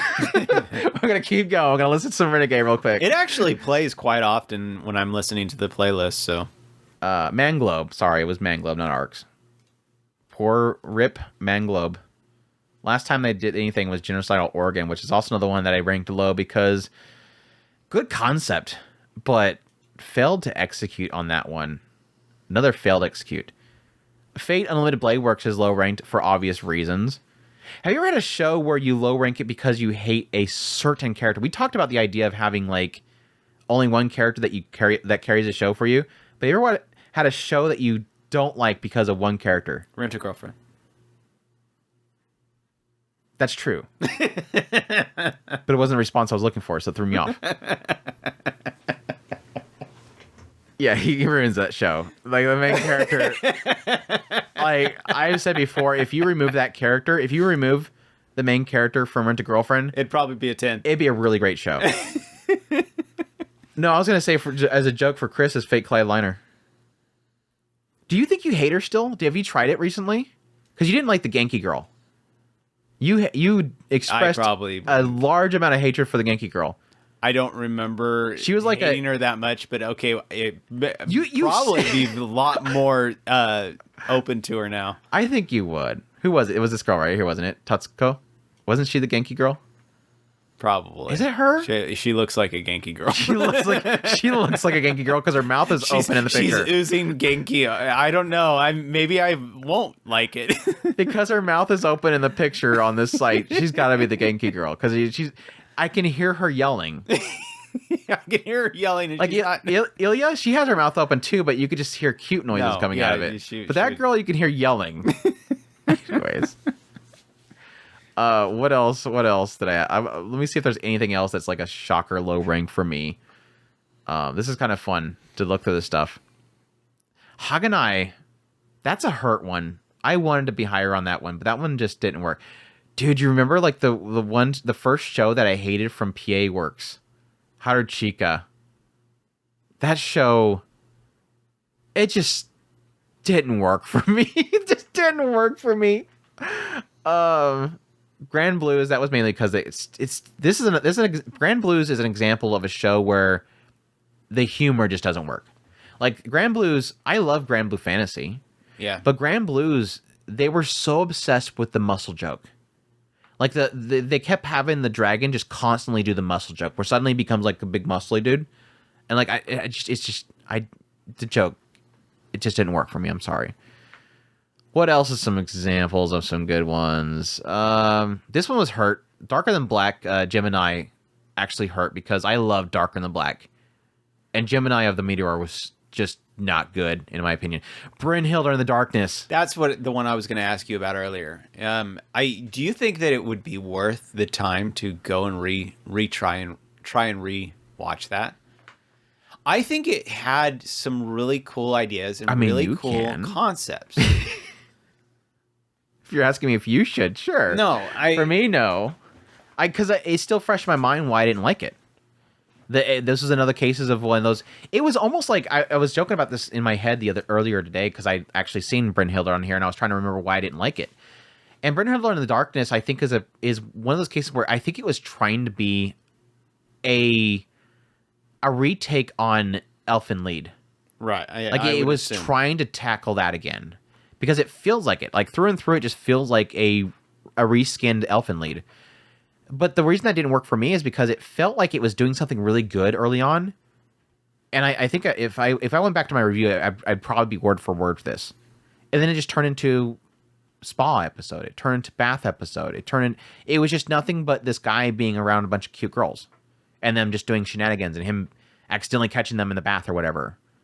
And then he had the whole thing with the girl that was supposedly supposed to betray them, but then she fell in love with him. And it was just, it never hit on that initial like shock value that was pretty much mostly a copy of Elfen Lied. The OP is still great. The OP is still fantastic, but I just don't think my mind changed on it because it's so weird that I still vividly to this day remember why I didn't like it. When was this? Like 2014? 2014? 2014, Chris? Yeah, It's almost 5 years now, Chris. Or 10 years, I'm sorry. I was trying to remember because I do remember a lot of the kind of alien vibes that they were doing with it. They had the power fantasy type aspect to it. Government. The government was trying to cover stuff up, and there was so many really cool, intriguing things to it. But I don't remember at what point that one kind of fell apart. But I guess in a way it was kind of the harem aspect that kind of was pulling away from it. But I don't, and maybe that was what happened, was that it just got too bogged down in its harem. The tropes. It's not so bad that now this is my 2014 self, which I think that was at the tail end of me being like very. I had a period of time where when we were first coming into Otaku Spirit, like full on, where I was just like, because I was still like half gamer, half anime, and you were going full head in the anime stuff, and you were kind of pulling me in that direction. Then we went full on Otaku Spirit, which was just nothing but anime. I was still at this point where I'm like, I just don't want another harem show. Like I was very much so. I needed like substance. I wanted like make me think show. If you don't make me think, I don't care about you. It may have been on the tail end of that. So I do agree that there's a chance of giving something like that a shot again to see if I may have changed my mind. I might have more patience. But I think like it's so vivid in my mind that it's not necessarily that it was I wanted an elfin lead again, which elfin lead is ecchi and goofy shenanigans and has tropes in it that has the girl falling on the guy and all that kind of stuff, or the guy falling on the girl, whatever way you go. But it was because that the tropes took too much from it and didn't do enough with it specifically. Not that they existed, just that it became the focus, and it had a lot of potential there for doing something else. So maybe it was me just, I don't think at the time I was looking for an elfin lead, but I might have been looking for that. So, I don't know. What else? Oh gosh, I put Wizard Barrister that low. I think it's because early on, I wanted to do something interesting. You hated Wizard Barristers. You were mean to me. Apparently I hated it. 4 is hate. No, Wizard Barristers, it fell apart on the last episode or two. Tokyo ESP had the opportunity of doing something really good as well. Tokyo ESP is one of those ones where it's like, this started out really good, but then it just kind of turned into nothing. I love my guy's artwork, but he just is not good at finishing stories. He really sucks at finishing stories. Both of our favorite artists don't get the proper love that they should deserve. They don't get the proper love they deserve. Now I'm getting into 4s. When I get into 4s, see, like I said earlier, I think 1 to 3 are kind of in that realm of like, these are pretty much bad shows. There's too many negatives. When I get into my 4s, that's where I see that they're okay shows, but they have a flaw. My middle area is 5. Like 5 is right in the middle. It's not bad. It's not good. It's not horrible. It's not great. So when I get into that 4 area, it's like there's so much to the show. Like Revisions is a prime example. It's a 4 out of 10. It's a show that has a lot of value, but there's one thing that brings it down. With Revision, great story. CGI was okay. Main character is a Shinji. The main character is a bad Shinji. Because I am a Shinji apologizer. For those that don't know, Andrew is a Shinji apologizer. I fully understand why Shinji is the way he is. Is a boy being strapped up into a machine that gives you the sensation that your body is being ripped apart. In your mind, you think your body is literally being torn apart if something destroys the mecha. That kid's going to be messed up in the head. He's going to have daddy issues. Revision is his main character. He's what everybody thinks Shinji is. That's like it's the best way to put it.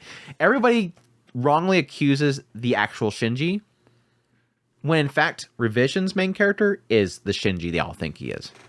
It's an annoying character. Hot-headed. Well, Revision's main character is really hot-headed. He's not actually a Shinji, like through and through. Anyways, that was a long tangent. Anything else I want to point out? I think all the rest of them that I thought was... Oh, yeah, none of us very treasured was another one where it's like, this one started out really good, but I don't like where it kind of went. But it's still good. It's still a 4. I think that's all the crazy ones. What's your most hated show ever? Is it still going to be Pupa, Chris? No, because you don't find the value in it. Right. You don't hate it. Can you think of a show that you hate, Chris? Can you give us something? Because we've been naming off a lot of mine from my list. I'm going to force Chris one of these days to make a... Ooh, do you know what my most hated show ever is? I want to say... I was going to say The Boy and the Dog and the Boy, which was an AI-assisted animation from Netflix, which is... I hate everything about that. But I think it's going to be Odd Taxi in the Woods. There's a side of me that if anybody mentions Odd Taxi, I have to make sure they know don't watch the movie. And when you go out of your way to make sure that everybody knows don't watch the movie, there's something wrong with it. Like if somebody says, "Hey guys, I took a taxi to my work today and the driver was kind of mean to me," I would immediately jump into the chat and say, "Don't watch the movie." Because I've seen Taxi and my mind immediately says, "Stop them. They might be talking about Odd Taxi." Andrew, you just admitted that you were an AI bot. Yeah, I respond to comments. "Hello, I am not a bot, but I want you to know that Odd Taxi in the Wood is not a good adaptation. Please go watch the original animated series and make sure to check out the radio dramas. They add context to the story, especially from the perspective of the pin." Wake Up Girls, new chapter. I hated that. It was the first season was actually good, and the second season was just garbo, and it was most of the time just from the outside of the window. I guess that's all I want to point out. Armed Girl Machiavellians, I kind of want to try that one again. Trickster sucked. That was 24 episodes. I forgot about that. I watched 24 episodes of Tricksters. That's from the era where we watch everything, even if we hate it. And I hated it. I hated Trickster so much. That was a mistake. That was 24 episodes of my life I want back. Taboo Tattoo. There you go. An example. I'm glad I kept looking through this. I'm sorry. Go ahead. I have it right here so I can remember. I don't want you to forget. Go ahead. Do your thing. Okay, you're going to have to look it up. Wait, no, hold on. Smile of the Arch Notoria. That stupid show. Smile in Arch Notoria. A show about a girl sniffing things for an entire episode. No, that was multiple episodes, wasn't it? Because she broke her sniffer. And they spent like 3 episodes. Leave my girl alone. They fixed her. Gone. Warning. Warning. People are going to die every 2 episodes. The looming threat of the guys coming to murder everybody. I'm surprised Chris continued to watch that show because I felt like that was going to get dark. I liked the show. Okay? I didn't like the warnings, but I liked the girl. They were sweet and cute. I like the girl. I like the girls. They were sweet and cute. The warning thing was annoying. There's 2, I want to admit, finally, there is 2 elements that I'm not going to say, like, I am personally offended, because I think people, like, attach too much to that. Whenever something bothers me, and they think it's personal, they go, calm down, it's not that big a deal. It's like, I'm not that upset. I want to express that, yes, there is certain things that bugs me, I guess, but I disconnect from it. It's not like I care in the end, but it will bug me when I'm watching the show. Stirpy faces. Yeah, stirpy faces. That can lead a show to be a negative score. Okay. Get the derpy faces. The other one is, I will admit that there is times where a show will be extremely dark about something. But then seemingly right after it presents it as something that should upset you. Like, this is a bad thing. Instance, somebody dies. A character dies, and it is extremely traumatic to the main character, and you're like, what, WTF? That was a character I kind of like. She was cute, whatever. And then cutscene, and it almost feels like the writer is trying to get you to like the character that murdered the character that was tragic to have lost. Taboo Tattoo. That is, I guess, a rare case where something is seemingly offensive or difficult subject matter, but I think it's more an idea of execution. I guess that's the prime thing there is execution. I hate when writers present almost a fake out because they present somebody dying and then they immediately try to move to making you like a certain character because they want to roll them into the cast. Taboo Tattoo was an example of that. It murders a character and almost seemingly like it wants me to like the character that murdered them because it wants to add it to the cast as a future character to be part of the harem or the cast itself. We went back and forth on Day Life. Kurumi murdering people for beating a cat. Because I like Kurumi. She's easily one of my favorite characters on that show. But I don't disagree with Andrew's kind of distaste for her. It is one of those difficult things. I've always had this kind of love-hate on that because when Andrew points them out, it's like, yeah, I see what you're saying. But I've never really kind of been bothered per se by it. Because I've always had a hard time with kind of quote unquote crazy characters in general because if a character doesn't make sense to me, those are the characters that bug me. And logic killing you have to be logical when you kill. Yeah, you have to be logical. And I've never much cared for characters who just kill just because kill. You know, those bug me. Like Rise of the Shield Hero bad guys. Yeah, some of them.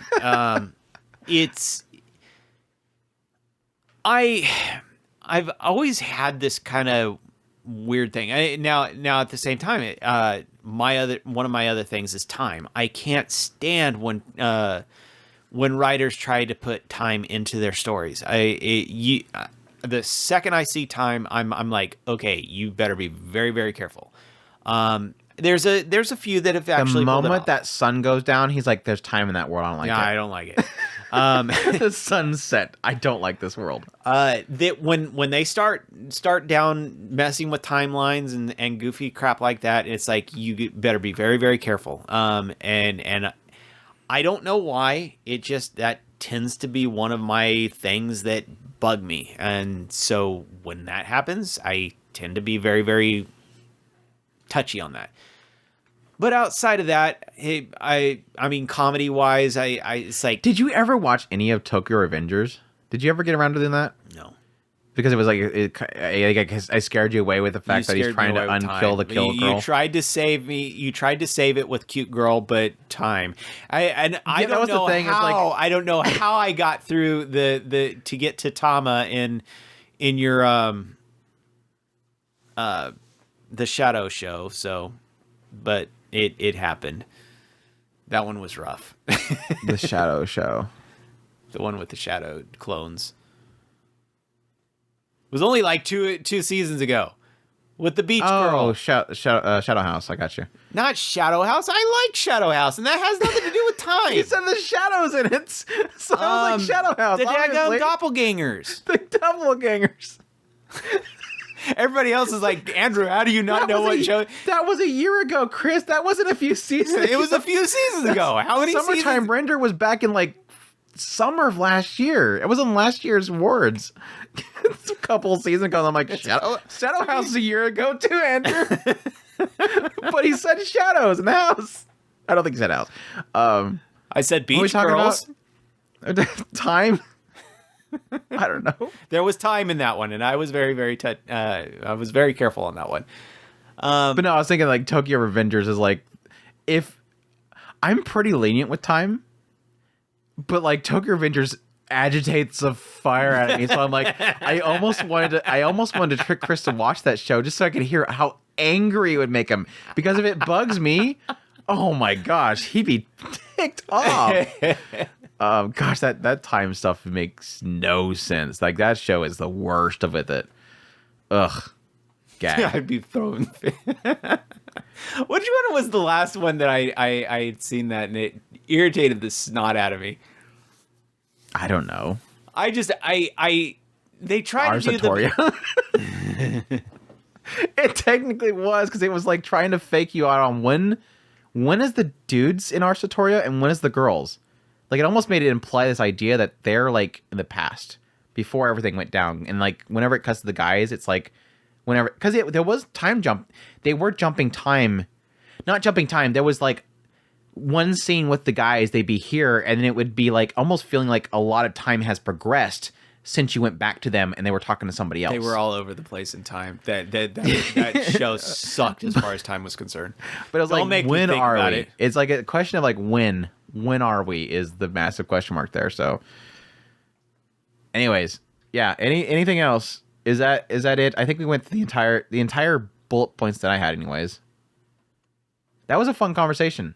I managed to bring up a lot of shows that I'm sure people will pop into the conversation. This is what I'm hoping for, is that I have at least named a show that somebody will be mad that I don't like. That's the goal. Not that I don't like it, it's just not a good show in my eyes. Obviously. Not that I hate anything except for Rent-A-Girlfriend. I hate Rent-A-Girlfriend. Everybody knows that we hate Rent-A-Girlfriend. We lost all of the Rent-A-Girlfriend stands a long time ago because we wouldn't budge on whether or not it was a quote unquote trash fire. We didn't. You have to accept it for its trash fire. It's great because it's bad, right? Yeah, we didn't go down that road, so everybody hates us now. So the people who are left, they're like, yeah, Andrew, Chris, shut up about the Rent-A-Girlfriend thing. We know. I forgot about Ulysses Jonah arc. That was a special show. The first episode that makes no sense, and I can't believe I continue watching it. What was the show that I'd watched? Wakakozake, remember that one? The Pachu show. The what? The Pachu show. Every episode, she went into the bar and then she drank something with Pachu. She was cute. No, she wasn't. What was the show with the stupid guy that had the tow truck with the island floating thing? I know what you're talking about, but I don't care. I don't remember it. that was a bad show. Lance and Mascaze. That was a bad gosh. That show. Lance and Mascaze wasn't bad. Yes, it was. It was cute. It was cute. No, it wasn't. He kept lancing people, and girls were, if I remember correctly, girls would die sometimes. No. Yes. That makes it not cute. You like the show. No, I'm happy. Timothy, 3 out of 10. Anonymous Noise, I wanted to like that one. That was a Prime. That was an Amazon Prime show. So that one's going back there. So when was Amazon Prime? Was that 2014? This was in 2017. So Amazon Prime was only that. I didn't think that was that soon. That's crazy. Yona the Dawn, legit a 4 out of 10 because it never got a sequel. There's a prime example of a show where it just didn't get anywhere. It's a good story, but it got nowhere. It needs another season. 24 episodes of not getting anywhere. I like the characters, and I think that's what carried me through it. I wanted more. But the fact that it didn't get to what they were hinting at the entire season made me mad. So it got a 4 out of 10. I thought it was a fantastic show. It was, but it never got a sequel. So it'll forever be bad. Anyways, yeah, that's... Oh, yeah, the Devil's Part-Timer Season 2. 4. I gave that a 4. I gave that... That needs to be lower score. Anyways, yeah, I guess that's it.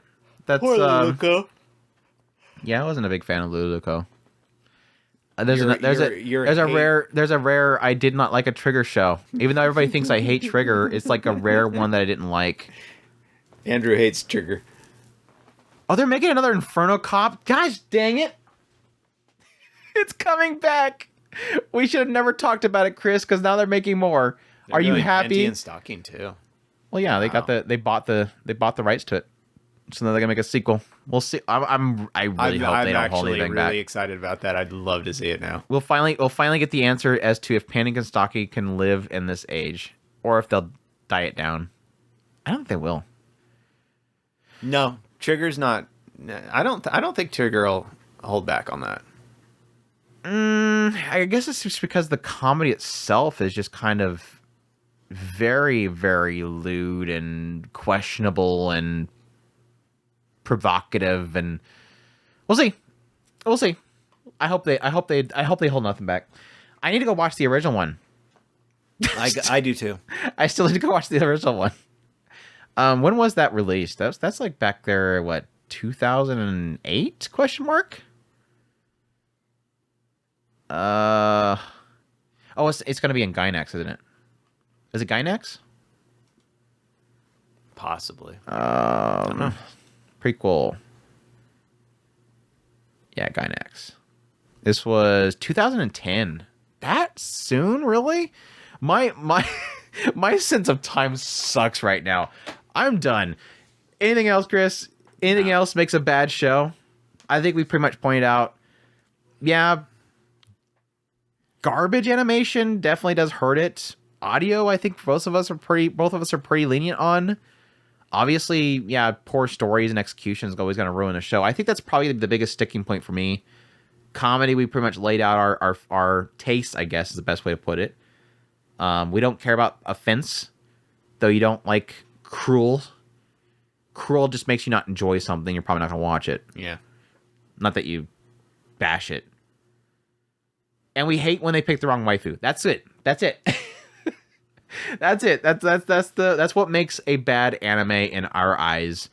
Even though we don't necessarily think that shows shouldn't exist because we don't personally like them, but yeah, hopefully people got a clear picture of our tastes and the opposite spectrum. Because like I said, we pretty much spend most of our time talking about what makes legendary shows, what makes amazing shows, or whatnot. But I thought it'd be fun to really challenge ourselves to be honest about what kind of ruins a show for us, like Derpy Faces that Andrew hates. But yeah, hope you guys enjoyed this episode. As always, if you did, I was gonna say hit the like button, but you can, because if you listen to this on YouTube, you can hit the like button there, or you can share us out. That's a great way to support the channel. I definitely appreciate everybody that supports the channel through kind words, leaving comments, all that kind of stuff. Definitely really appreciate it. Additionally, like I said before, otakuspirit.com, that's where all of our links are, social media links, ways to get a hold of us, and ways to support us through Patreon, tips, links, and greatly appreciate that support. It means a lot. And until the next time, y'all take care. Os.